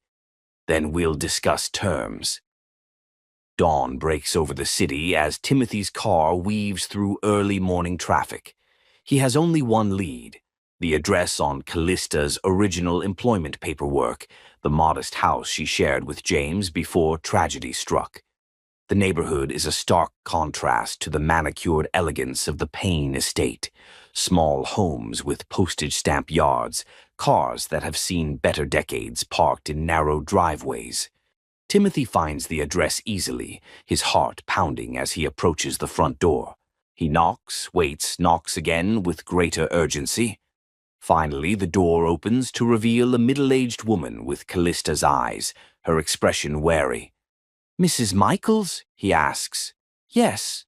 Suspicion colors her tone. "I'm Timothy Payne. I'm looking for your daughter, Callista. It's urgent that I speak with her." Recognition dawns in the woman's eyes. "You're Theodore's father?" "Yes." Relief floods through him. "Is she here?" Mrs. Michaels hesitates, clearly protective of her daughter. "She arrived last night, completely heartbroken. What makes you think she wants to see you?" "Because I love her," he says simply. "Because my son loves her. Because without her, our home isn't a home at all." Mrs. Michaels studies him, measuring his sincerity. Finally, she steps back, opening the door wider. She's in the backyard. Timothy follows her through the modest house to a back door that opens onto a small garden. And there is Callista, seated on a wooden bench beneath a flowering dogwood tree, her profile carved against the morning light. The infinity necklace he gave her still gleams at her throat, catching sunlight with each breath she takes. "Callista." She turns at the sound of his voice, disbelief washing over her features. "Timothy? How did you really think I wouldn't come after you?" he asks, closing the distance between them. "That I would just let you disappear from our lives?" She rises, her composure clearly fragile. "Your mother made it clear that my presence was causing problems, that staying would force you to choose between your family and me. So you made the choice for me." There's no accusation in his tone, only understanding. "You decided what was best for all of us without giving me a voice. I thought I was doing the right thing. The right thing would have been to tell me what my mother said, to trust that I'm capable of standing up for what matters to me." "And what does matter to you, Timothy?" she asks, vulnerability raw in her expression.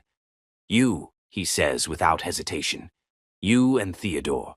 The family we've been building together without even realizing it." The word family hangs between them, loaded with meaning, with promise. Callista shakes her head slightly, as if unable to trust what she's hearing. "What about your mother?" "The obligations of family." "I've done my duty to family my entire life," Timothy replies. "But I've learned something this past year. Duty without love is just empty obligation. And love, real love, is too rare to sacrifice for anyone's approval." Tears spill freely down Callista's cheeks now. "I never meant to come between you." "You didn't?" Timothy reaches for her hand, relief flooding through him when she doesn't pull away. "My mother created that division herself, with her suspicions, her inability to see that happiness can come in unexpected forms." He takes a deep breath, knowing the next words will change everything between them. "I love you, Callista. I think I've loved you since that day in the cemetery, when you held Theodore and he stopped crying for the first time since Sophia died. Not because you replaced her, no one ever could, but because you brought healing where there was only pain." "How can you be so sure?" Callista asks softly. "Grief can make people reach for comfort in ways that aren't always lasting." "I'm sure because I've had both," Timothy says earnestly. "I've known grief and comfort, loss and love. What I feel for you isn't just gratitude or convenience. It's deeper, stronger." He cups her face gently, his thumb brushing away a tear. "Come home, Callista. Not as Theodore's nurse or my guest, but as the woman I love, as part of our family. Theodore needs you. I need you." Callista closes her eyes briefly, leaning into his touch. When she opens them again, there's a clarity there, a decision made. "I love you too," she whispers. "I tried not to. I felt so guilty, as if loving you somehow diminished what I had with James. But he knew. Somehow he knew this would happen, that my heart could heal, could love again." Timothy's smile is radiant with relief and joy. "Then come home. And your mother? She'll adapt, or she won't. Either way, my priority is creating a home filled with love for Theodore, and for us." As the morning sun rises higher, warming the small garden around them, Timothy pulls Callista into his arms, his lips finding hers in their first kiss. Tender, questioning at first, then deepening as she responds, her body melting against his as if coming home after a long journey. "Let's go home," Timothy whispers against her lips. "Theodore is waiting." Chapter 9. The False Accusation. Summer blooms at the Payne estate, the gardens lush with color, the air heavy with the scent of roses and freshly cut grass. Inside the mansion, a transformation has taken place. Rooms once shrouded in grief now ring with Theodore's laughter, with music, with the sound of life returning. Callista moves through the grand spaces with greater confidence now, no longer a guest, but a woman who belongs. Since her return after proving her innocence, her relationship with Timothy has deepened, their love now acknowledged openly. She wears a simple silver ring he gave her, not an engagement yet, but a promise of commitment that shines on her finger like a captured star. Only Genevieve remains guarded, her manner a careful, measured politeness. She observes Theodore's obvious attachment to Callista and the renewed vitality in her son, yet maintains a calculated distance that reveals her lingering reservations. On this particular morning, Callista sits on a blanket spread across the lawn, watching Theodore toddle after a butterfly, his delight evident in every wobbly step. At 15 months, he's becoming more independent each day, his personality emerging in flashes of determination and mischief. "Be careful, sweetheart," she calls as he ventures toward a flower bed, the protective instinct automatic now. Theodore turns at the sound of her voice, his smile radiant with recognition and trust. "Kaka!" he exclaims, his version of her name a recent development that never fails to melt her heart. As she scoops him up, covering his chubby cheeks with playful kisses that elicit delighted shrieks, Timothy approaches from the house. "He adores you," he says, his eyes soft with an emotion that still takes her breath away. "The feeling is mutual," she replies as he settles beside them on the blanket, Theodore immediately scrambling into his father's lap with excited babbling. Timothy listens with exaggerated seriousness. "Is that so?" The butterfly was blue. How extraordinary. They sit together, a picture of domestic harmony that would have seemed impossible a year ago when they met in the cemetery, both shattered by loss. Timothy suggests a weekend trip to the Children's Museum, making plans with the easy confidence of a family secure in its bonds. The idyllic moment is interrupted by Anna, the housekeeper, approaching with an apologetic expression. "Mr. Payne, I'm sorry to disturb you, but there's an urgent call from the London office." After Timothy leaves, Callista gathers their things as the afternoon sun intensifies, deciding the air-conditioned interior would be more comfortable for Theodore's nap. As they enter through the terrace doors, Genevieve stands in the grand foyer, engaged in conversation with the estate manager. "He appears ready for his nap," she observes, her gaze sliding over Theodore's sleepy form with genuine affection, before cooling as it reaches Callista. Yes, the heat exhausted him. Callista shifts Theodore higher on her hip. "If you'll excuse me, I'll take him upstairs." After settling Theodore in his crib, singing softly until his eyes drift closed, Callista passes the main salon and hears raised voices, Genevieve and Timothy in what sounds like a heated argument. "Absolutely certain," Genevieve is saying, her tone insistent. "It was my mother's necklace, Timothy. The diamond and sapphire one your father gave her on their 30th anniversary. It's been missing since yesterday. And you immediately assume Callista took it? Timothy's voice is tight with controlled anger. Have you checked with the staff? Perhaps it was misplaced during cleaning. It was in my jewelry box, which is kept locked at all times. The only person besides myself who has access to that room is Callista, who I've seen entering it on several occasions, supposedly looking for Theodore when he was playing hide-and-seek. Callista freezes, the accusation washing over her like ice water. She's never been in Genevieve's private rooms except when specifically invited, has never seen this necklace, let alone touched it. This is absurd, Timothy says, echoing her thoughts. Callista has no need or desire for your jewelry. Why would she risk everything we've built for a necklace, no matter how valuable? The door swings open to reveal Genevieve, her expression transforming from surprise to triumph as she registers Callista's presence. Well, she says, her voice carrying clearly into the room behind her, it seems our discussion has an audience. Timothy appears behind his mother, his face paling as he sees Callista standing there.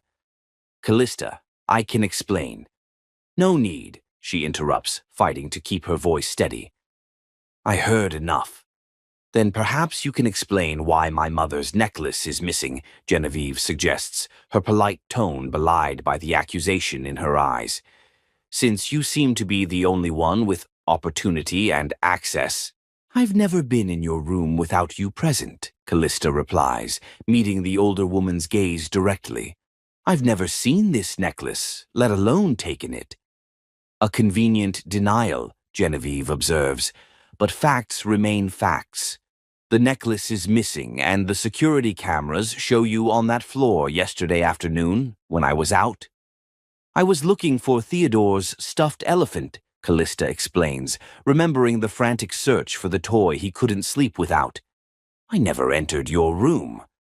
Timothy steps forward, placing himself physically between the two women. This is getting us nowhere. The necklace is just a thing, Mother. It can be replaced. It's not about the monetary value, Genevieve snaps. It's about trust, about who you've allowed into our home, into Theodore's life. I think, Genevieve continues, her voice hardening, we should search Callista's belongings. If she has nothing to hide, she should have no objection. Absolutely not, Timothy replies immediately. I won't subject her to such humiliation. It's all right, Timothy, Callista interjects, anger now overriding her initial shock. Let her search. Let her see for herself that I'm not a thief. Genevieve's smile is cold with satisfaction. How accommodating. Though, of course, if you did take it, you'd hardly keep it among your possessions. Perhaps Ms. Michaels has already moved the necklace off the property entirely, Genevieve suggests, ignoring her son's darkening expression. I haven't taken anything that doesn't belong to me, Callista says firmly. I would never betray Timothy's trust that way. So you say, Genevieve's gaze is calculating, measuring the impact of her next words. But then, I suppose you've had quite a lot of practice presenting yourself as the perfect victim, haven't you? The grieving widow, the bereaved mother, such a convenient story to gain access to a wealthy household. That's enough. Timothy's voice rises, genuine anger breaking through his usual restraint. You've gone too far, Mother. But the damage is done. Genevieve's accusation has struck at Callista's most painful truths, twisting her genuine losses into a calculated ploy for gain.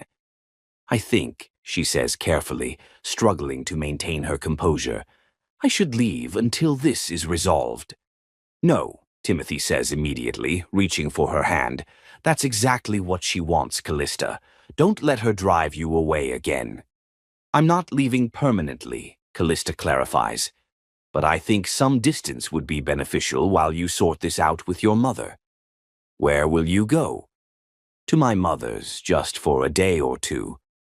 She squeezes his hand, trying to convey reassurance she doesn't entirely feel. I trust you to resolve this, Timothy. I know you believe me. Of course I believe you, he says fiercely. I know you couldn't have taken it.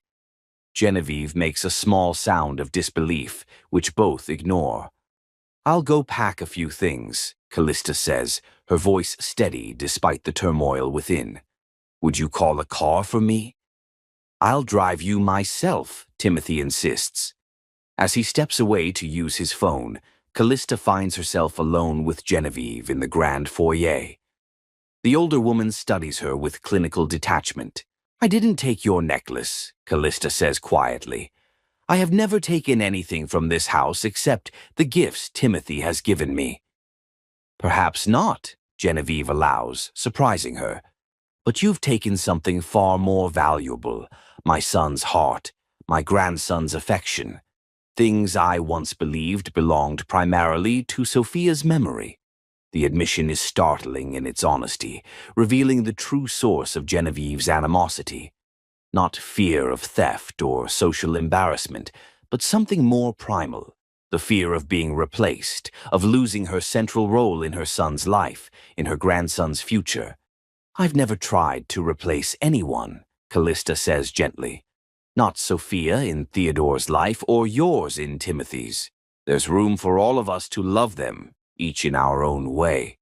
Genevieve's expression doesn't soften, but something shifts in her eyes, a brief acknowledgement perhaps of the truth in Callista's words. Before she can respond, Timothy returns, car keys in hand, his expression grim but determined. Let's go, he says to Callista, pointedly ignoring his mother. I'll have this resolved by the time I bring you back tomorrow. As they walk to the car, Callista can feel Genevieve's gaze following them, calculating and cold. The accusation of theft hangs over her like a storm cloud, threatening the fragile happiness she's found in this new life. Yet, as Timothy helps her into the car, his hand lingering on hers, his eyes fierce with protection and love, she finds her resolve strengthening. She survived the loss of her husband, the death of her child. She will survive this too, will fight for the family she's found with Timothy and Theodore. The necklace will either be found or it won't. But Callista knows the truth of her own heart, her own actions, and in the end, that truth is the only thing that truly matters. Chapter 10. The Investigation. The drive to Callista's mother's house passes in tense silence, both she and Timothy lost in their own thoughts. The accusation of theft hangs between them, not because Timothy believes it. He's made his faith in her abundantly clear, but because it represents yet another obstacle in their path, another test of the relationship they're building from the ashes of their respective losses. I'll get to the bottom of this, Timothy says, as he pulls into the driveway of the modest home where Callista grew up. His jaw is set in the determined line she's come to recognize when he's facing a business challenge, a look that brooks no opposition. I promise you that. Callista reaches across the console to touch his face, feeling the tension in his muscles. I know you will. But Timothy, this isn't just about the necklace anymore. Your mother will always find reasons to doubt me, to test your loyalty. Then we'll weather each storm as it comes, he replies, turning to kiss her palm. Together. The word holds weight, a promise of partnership that warms her despite the circumstances. As they walk to the door, Timothy carries her small overnight bag, his other hand firmly entwined with hers. A physical declaration to anyone watching that they stand united. Mrs. Michaels opens the door before they can knock, her expression shifting from concern to resignation as she takes in the scene. Again? She asks simply, stepping back to let them enter. Just for a night or two, Mom, Callista explains, the familiar childhood home both comforting and constricting after months in the spacious Payne mansion. Until things settle down. As her mother prepares tea, Timothy sits beside Callista on the worn sofa, his voice low and earnest. I don't believe for one moment that you took my mother's necklace. This visit is merely a strategic retreat while I resolve the situation. And if you can't, Mrs. Michaels asks, returning with a tray, then I'll need to make a choice, Timothy replies without hesitation, and I've already made that choice. I choose her, every time. The conviction in his voice brings unexpected tears to Callista's eyes. In that moment, she loves him with a fierceness that takes her breath away, this man who defends her without hesitation, who sees past circumstantial evidence to the truth of her character. Back at the Payne mansion, Timothy wastes no time. He makes a series of rapid phone calls from his study, and within an hour, a discreet but thorough security team arrives, led by a former FBI investigator, now employed by Payne Industries for sensitive matters. I want a complete investigation, Timothy instructs Harrison, the team leader. Security footage, staff interviews, everything. The necklace is a family heirloom, diamond and sapphire in an Art Deco setting. According to my mother, it was last seen in her jewelry box 2 days ago. And the prime suspect? Harrison asks, his expression carefully neutral. There is no prime suspect, Timothy corrects firmly. This is about finding the necklace, not assigning blame. Is that clear? As the security team disperses throughout the mansion, Timothy seeks out his mother. He finds her in the conservatory, arranging flowers with precise, deliberate movements that speak of carefully contained emotion. The security team is here, he informs her without preamble. They'll need access to your rooms, your jewelry box, everything. Genevieve snips a rose stem with perhaps more force than necessary. So you've hired professionals to prove your girlfriend's innocence? Rather than simply asking her what she did with my necklace? I've hired professionals to find the truth, Timothy corrects, maintaining a calm he doesn't entirely feel. Callista has already told me she didn't take it, and I believe her. Your faith is touching if misplaced. Genevieve arranges the rose in the center of her composition. Where is she now? Run back to that little house in the suburbs. Mother, Timothy says, his tone firm but measured, this investigation will determine what happened to the necklace. If it was taken, the responsible party will face consequences. But regardless of the outcome, I won't allow baseless suspicions to dictate my personal life or Theodore's relationships. Genevieve studies him, noting the quiet authority in his stance. You seem quite confident in her innocence. I am, Timothy confirms without hesitation. And I'm equally confident in our future together. The investigation proves both thorough and discreet. Staff are interviewed individually, security footage reviewed minute by minute, Genevieve's rooms examined with forensic precision. Theodore, blissfully oblivious to the tension in the household, asks repeatedly for caw-caw, his distress growing as the day progresses without her familiar presence.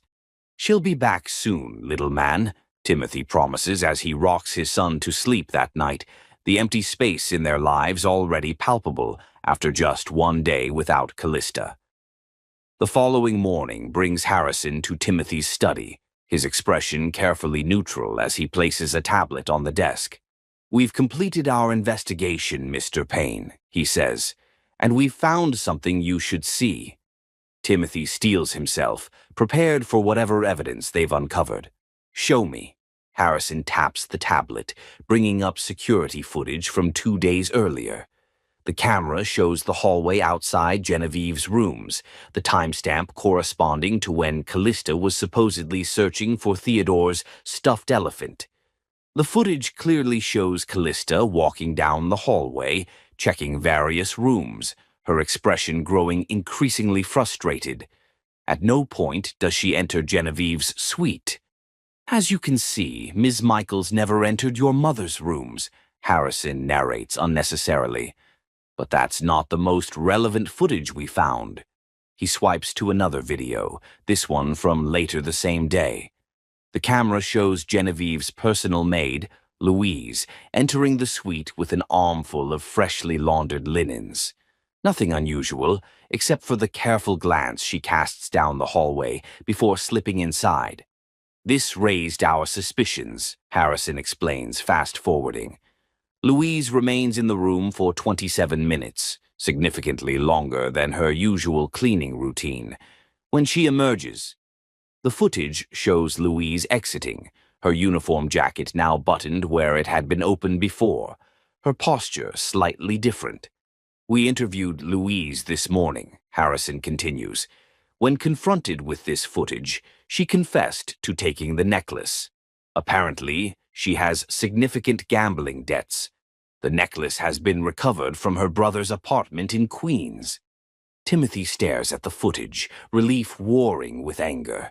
Relief that Callista's name is cleared, anger that she was subjected to suspicion and accusation when the evidence exonerating her existed all along. Harrison produces a velvet box, opening it to reveal an elaborate diamond and sapphire necklace, its Art Deco design unmistakably valuable both financially and sentimentally. After the security team departs, Timothy seeks out his mother once more, the velvet box containing the recovered necklace in his hand. He finds her in the morning room, reading glasses perched on her nose as she reviews correspondence. The investigation is complete, Timothy announces without greeting. The necklace has been found. Genevieve looks up, her expression carefully arranged to show only mild interest.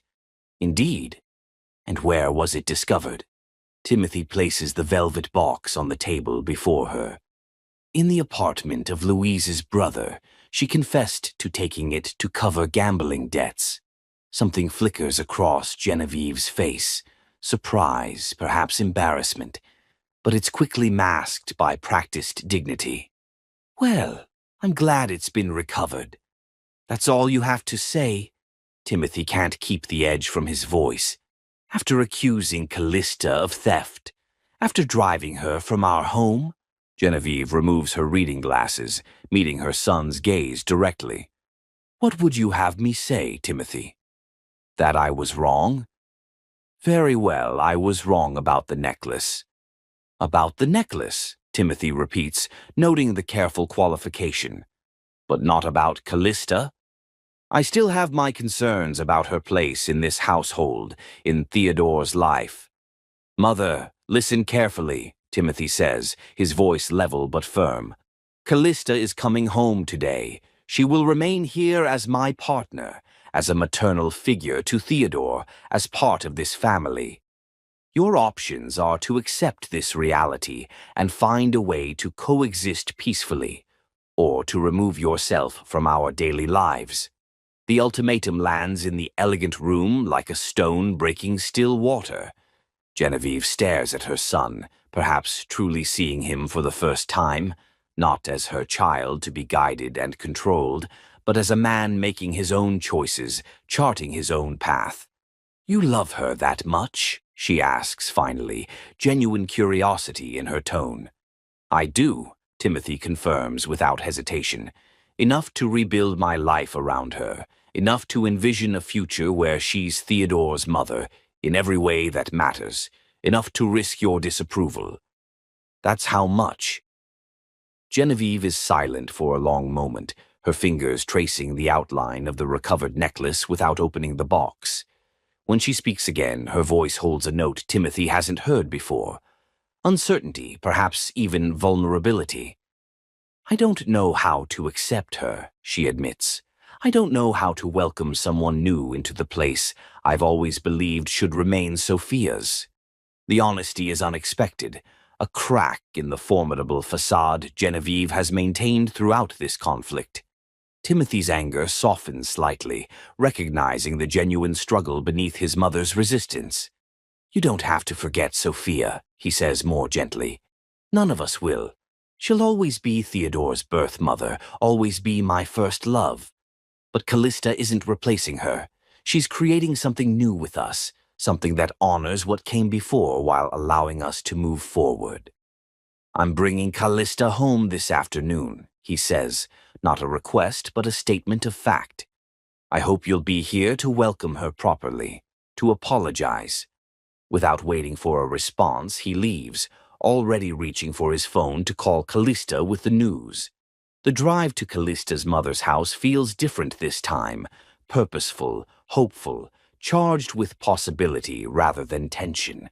When he arrives, Callista is waiting on the porch swing, as if she sensed his approach.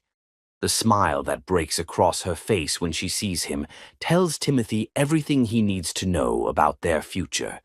That it's worth fighting for, worth any price that must be paid. The necklace was found, he says without preamble as he joins her on the swing. Louise took it.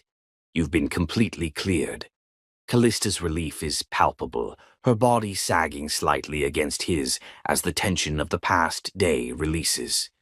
Thank goodness, though I never doubted you'd find the truth.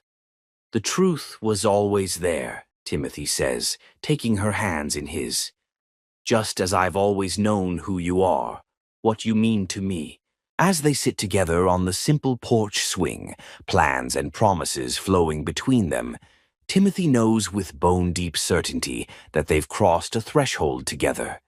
The investigation has revealed more than just the location of a missing necklace. It's illuminated the strength of their bond, the foundation upon which they'll build their shared future. Let's go home, he says, rising and offering his hand. Theodore has been asking for his caca non-stop, and I've missed having you beside me. Callista takes his hand, her smile radiant with hope and determination.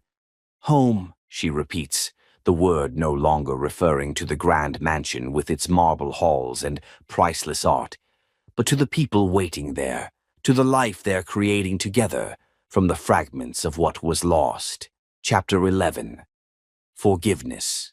The evening sun casts long shadows across the Payne estate as Timothy's car winds up the driveway, Callista beside him, her hands clasped tightly in her lap. Despite the vindication of the recovered necklace, despite Timothy's unwavering support, returning to the mansion feels like stepping into uncertain territory. Are you ready? Timothy asks, reaching across to cover her hands with his. Callista nods, drawing strength from his touch. Yes, this is home now. Our home. We can't let fear keep us from living fully in it. Her words warm him, reaffirming what he already knows, that this woman beside him possesses a courage that has nothing to do with physical bravery and everything to do with the resilience of her spirit. She has faced loss that would shatter most people, yet here she stands, open to love, to building something new from the ashes of grief.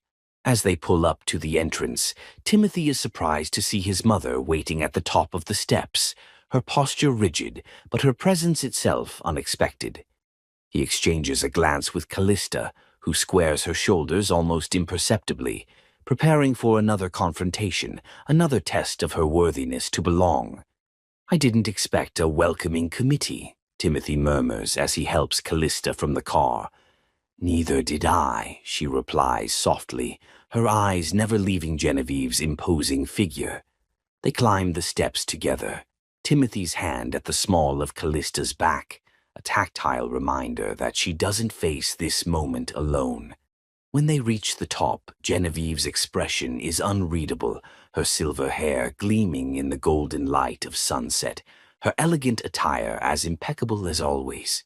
Welcome home, she says, the words formal but devoid of their usual frost. Timothy feels Callista's slight start of surprise. Thank you, Mother. That's unexpectedly gracious of you. Genevieve's gaze shifts to Callista, lingering on her face with an intensity that suggests she's truly seeing her for perhaps the first time. Miss Michaels, Callista, I believe I owe you an apology. The words hang in the air, astonishing in their rarity. In all his life, Timothy can count on one hand the times he's heard his mother apologize to anyone. The necklace has been recovered, Genevieve continues when neither Timothy nor Callista immediately responds. It was taken by Louise, as I'm sure Timothy has informed you. My accusation against you was unfounded and unfair. Callista's expression softens slightly, though wariness remains in her eyes. Thank you for acknowledging that, Mrs. Payne. Genevieve, please. Another surprise, this invitation to familiarity. If you're to be part of this household permanently, as my son insists, formality seems rather pointless. Before Callista can respond, a joyful shriek erupts from inside the mansion, followed by the rapid patter of small feet. Theodore appears in the doorway, his face alight with excitement as he catches sight of Callista. "Ka-ka!" he squeals, launching himself toward her with complete confidence that she'll catch him. "You wanted to speak with me?" Callista asks, remaining standing, not quite ready to settle into what might be another confrontation. Genevieve gestures to the space beside her. "Please sit. This conversation is long overdue." Cautiously, Callista obliges, smoothing her skirt as she takes her place on the bench, leaving appropriate distance between them. She waits, letting the older woman set the pace of this unexpected détente. "I've been reflecting on my behavior toward you," Genevieve begins, her posture still rigid, her gaze fixed on the fountain rather than on Callista. "My actions have been protective, perhaps excessively so." Callista remains silent, sensing this rare moment of vulnerability shouldn't be interrupted. "After Sophia died, I watched Timothy retreat into himself," Genevieve continues, choosing each word carefully. "Theodore was adrift without a mother, and I think I convinced myself that preserving Sophia's memory meant preventing anyone from taking her place." Her hands smooth invisible wrinkles from her skirt, a small, nervous gesture revealing the effort this conversation costs her. "I saw how Theodore responded to you from the beginning," she admits reluctantly. "How easily he accepted your comfort when he rejected everyone else's. It frightened me." "Because you thought I would replace Sophia in his memory," Callista suggests gently. Genevieve's gaze sharpens. "Because I feared what would happen to him, to Timothy, if you entered their lives only to leave again." Loss upon loss. This perspective catches Callista by surprise. The idea that Genevieve's opposition stemmed not just from snobbery or territorial protection, but from genuine fear of further pain for her family. "When the necklace was found with Louise," Genevieve continues, "I was forced to confront my misjudgment. Not just about the theft, but about you. Your absence affected Theodore profoundly. And Timothy... She pauses. "I haven't seen my son fight for anything with such determination since he defied me to marry Sophia." "Why now?" she asks, genuinely curious. "What's changed?" "Watching Theodore these past 2 days without you," Genevieve replies, her voice softening. "His distress was so profound, so genuine. And then there was Timothy, determined to clear your name, to bring you home regardless of the cost to his relationship with me." She pauses, something like respect appearing in her expression. "He loves you enough to risk everything. I had to ask myself why I was fighting so hard against something that brings such joy to the people I care about most." Callista absorbs this, touched by the unexpected vulnerability. "I never wanted to come between you and Timothy, between you and Theodore. There's room for all of us in their lives, in different ways." "I'm beginning to see that." Genevieve reaches into her pocket, withdrawing a small velvet pouch. "I have something for you. A peace offering, if you will." Curious, Callista accepts the pouch, its weight substantial in her palm. Inside, she finds a stunning sapphire and diamond ring, clearly an heirloom piece, its vintage setting speaking of another era entirely. "This was my grandmother's engagement ring," Genevieve explains, watching Callista's reaction carefully. "It's been passed down through the Payne women for generations. I always intended to give it to the woman Timothy would marry." Callista stares at the ring, its significance unmistakable. "I don't understand. We're not engaged." "Not officially, perhaps." A ghost of a smile touches Genevieve's lips. "But I've seen the way my son looks at you, the future he's planning in his mind. It's only a matter of time. And you're giving me your blessing." Callista can hardly believe the conversation has taken this turn after months of subtle hostility, of being made to feel like an intruder in the Payne household. "I'm acknowledging reality," Genevieve corrects, though her tone lacks its usual sharpness, "and choosing to embrace it rather than fight against it. Life is too short for endless conflict, as I'm sure you know better than most." Callista closes her hand around the ring, emotion swelling in her throat. Not just for the acceptance the gesture represents, but for the bridge it builds between her past and her potential future. A symbol of continuity, of family extending beyond blood to choice, to love. "I don't know what to say," she admits, her voice thick with unshed tears. "You don't need to say anything." Genevieve rises, her composure returning like a familiar cloak. "Just promise me one thing." "What's that?" "That you'll continue to make Theodore and Timothy as happy as they've been since you entered their lives. That you'll honor the legacy you're stepping into, not just Sophia's memory, but the Payne family history that will become part of your story now too." The request is earnest, stripped of the manipulation that has characterized so many of their previous interactions. Callista stands as well, facing this woman who has been her most formidable opponent, and finding, for the first time, common ground in their shared love for Theodore and Timothy. "I promise," she says simply, meaning it with every fiber of her being. Genevieve nods once, satisfaction settling across her features. "Then welcome to the family, Callista Michaels, officially." As they walk back toward the house, side by side, not quite friends but no longer adversaries, Callista feels something shift within her, a final piece of the puzzle falling into place, completing the picture of the life she's rebuilding from tragedy's ashes. Timothy is waiting in the library, pretending to read, but obviously anxious about the outcome of their private conversation. His expression when they enter together, apparently at peace, is a mixture of relief and disbelief. "Everything all right?" he asks, rising to meet them, his gaze moving between the two women in his life with cautious hope. "Better than all right," Callista replies, a genuine smile lighting her face as she opens her palm to reveal the ring Genevieve has given her.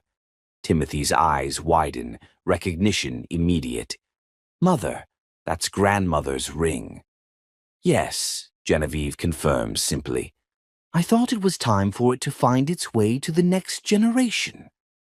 The significance isn't lost on Timothy, whose gaze snaps to his mother's face with naked surprise.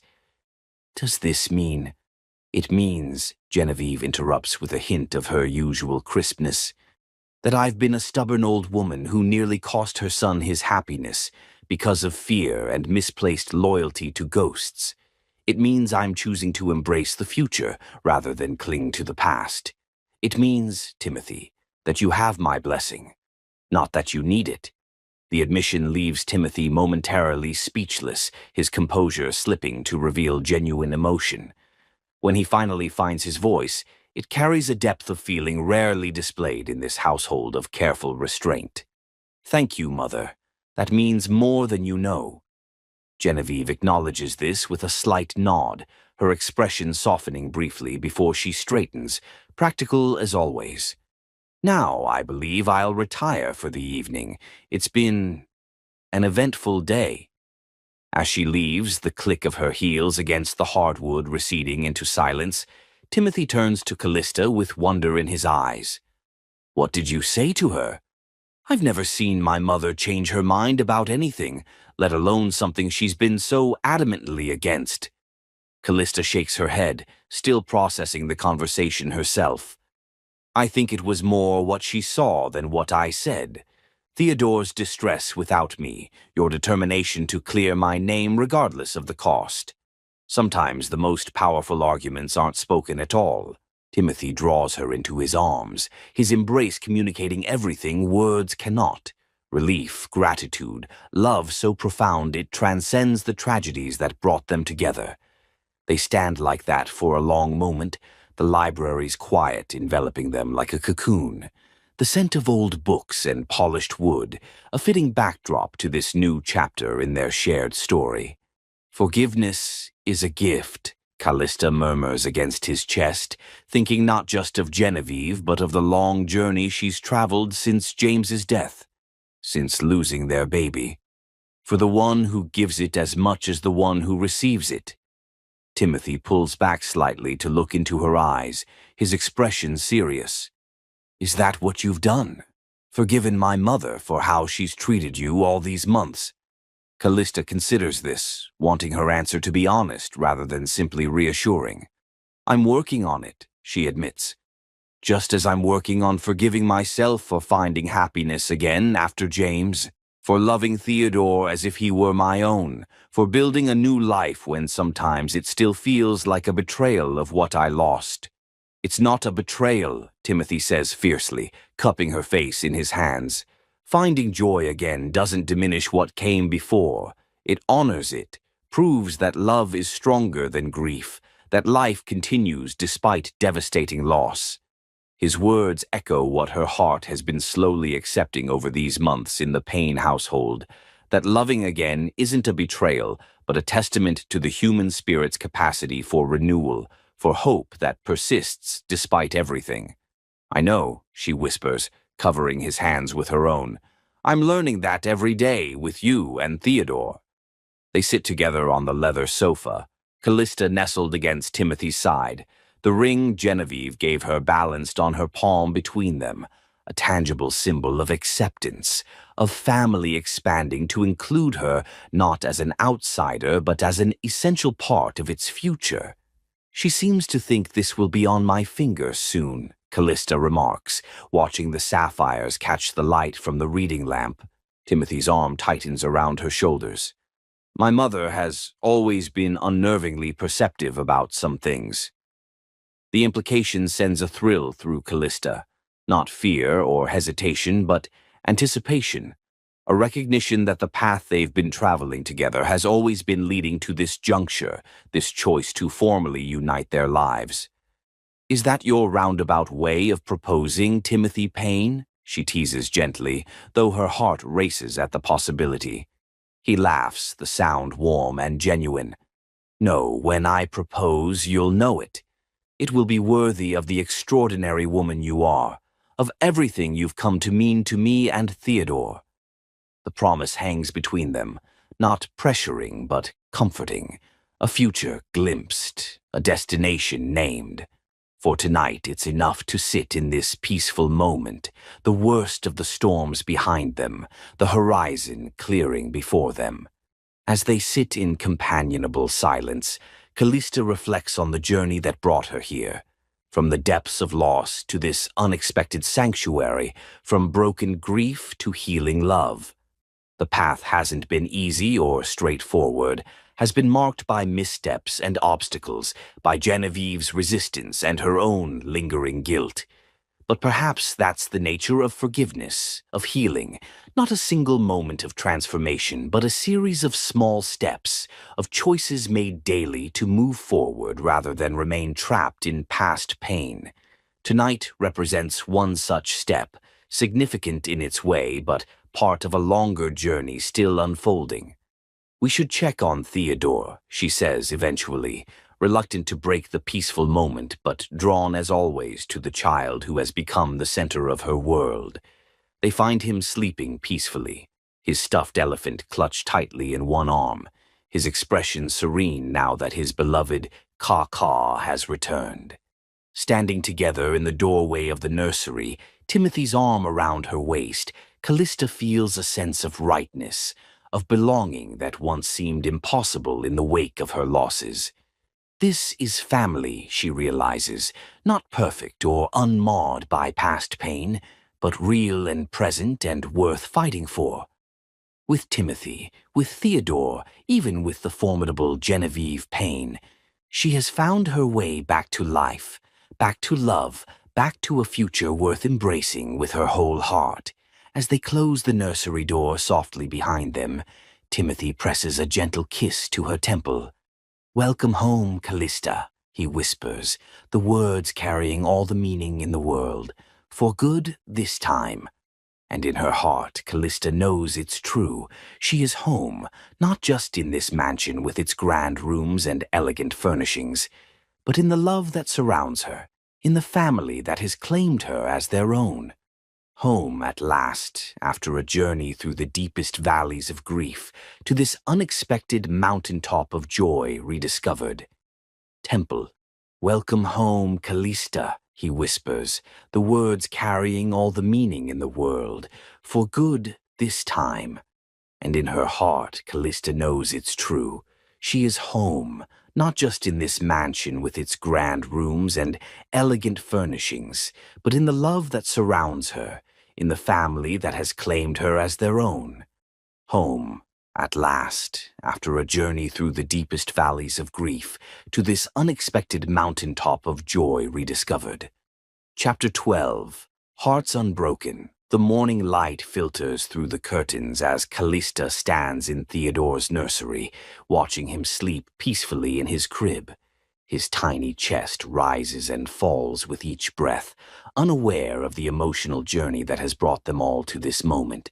She reaches down to stroke his soft cheek, her heart overflowing with a love she never thought she'd feel again after losing her own child. Timothy appears in the doorway, his silhouette framed by the golden morning light. His eyes hold a quiet certainty, a peace that has gradually replaced the haunted look he carried for so long after Sophia's death. He looks so peaceful, Timothy whispers, stepping beside her. Children always do, Callista replies softly. They forgive so easily, love so completely.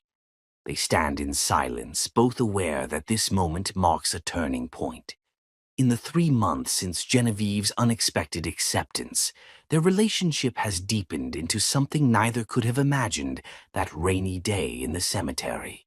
The ring Genevieve gifted still rests in Callista's jewelry box, a promise of future possibilities rather than an immediate demand.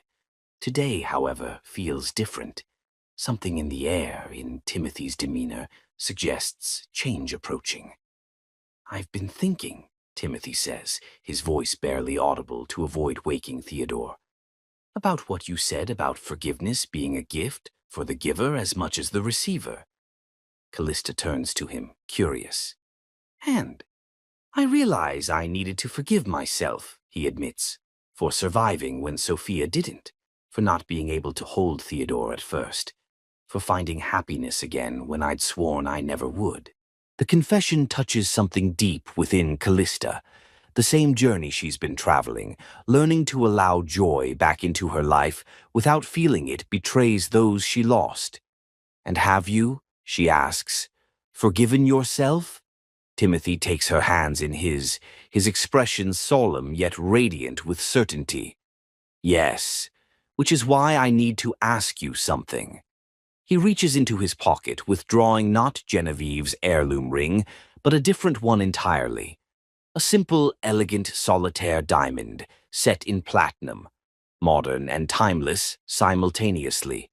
I had this made for you, he explains, his voice gaining strength with each word, because while I honor the past, mine and yours, what we're building is something new, something that deserves its own beginning. Callista's breath catches as Timothy drops to one knee, still holding her hand. I never thought I'd love again after Sophia, he says, his voice steady with conviction. I thought that part of me died with her. But you showed me that the heart doesn't run out of space for love. It expands. Theodore stirs in his crib, as if sensing the significance of the moment unfolding beside him. You came into our lives when we were drowning in grief, and you taught us how to swim again, Timothy continues. Will you make this family complete? Will you marry me, Callista? Tears stream freely down her face now, joy and gratitude intermingling. Yes, she whispers, 1,000 times yes. As he slides the ring onto her finger, Theodore's eyes open, his gaze fixing on them with that uncanny awareness children sometimes possess. He smiles, reaching his arms up toward them both. Timothy lifts his son, bringing him into their embrace. The three of them stand together, not a replacement for what was lost, but something new and beautiful built from grief's ashes. "This is what healing looks like," Callista says, her voice vibrating with emotion, not forgetting the past, but building something beautiful from its pieces. In this perfect mourning moment, surrounded by love she never expected to find again, Callista understands the truth that has been slowly revealing itself through all the pain and joy of the past year. Hearts are not broken beyond repair. They crack, they shatter, they seem destroyed beyond recognition. But they also heal, expand, and find new ways to love that honor rather than erase what came before. "I love you," Timothy whispers, his forehead resting against hers, Theodore secure between them. "Both of you, more than I have words to express." "And we love you," Callista replies, the simple truth more powerful than any elaborate declaration. Outside their window, the morning sun rises higher, warming the world with its gentle light. Inside, a family stands united, forged through tragedy, strengthened by challenges, bound together not by blood but by choice, by love that refused to be diminished by loss. And in that embrace, in that promise of future joy, the tides of their hearts finally come to rest on the shores of peace long sought, of happiness rediscovered, of love that proves more enduring than even the deepest grief.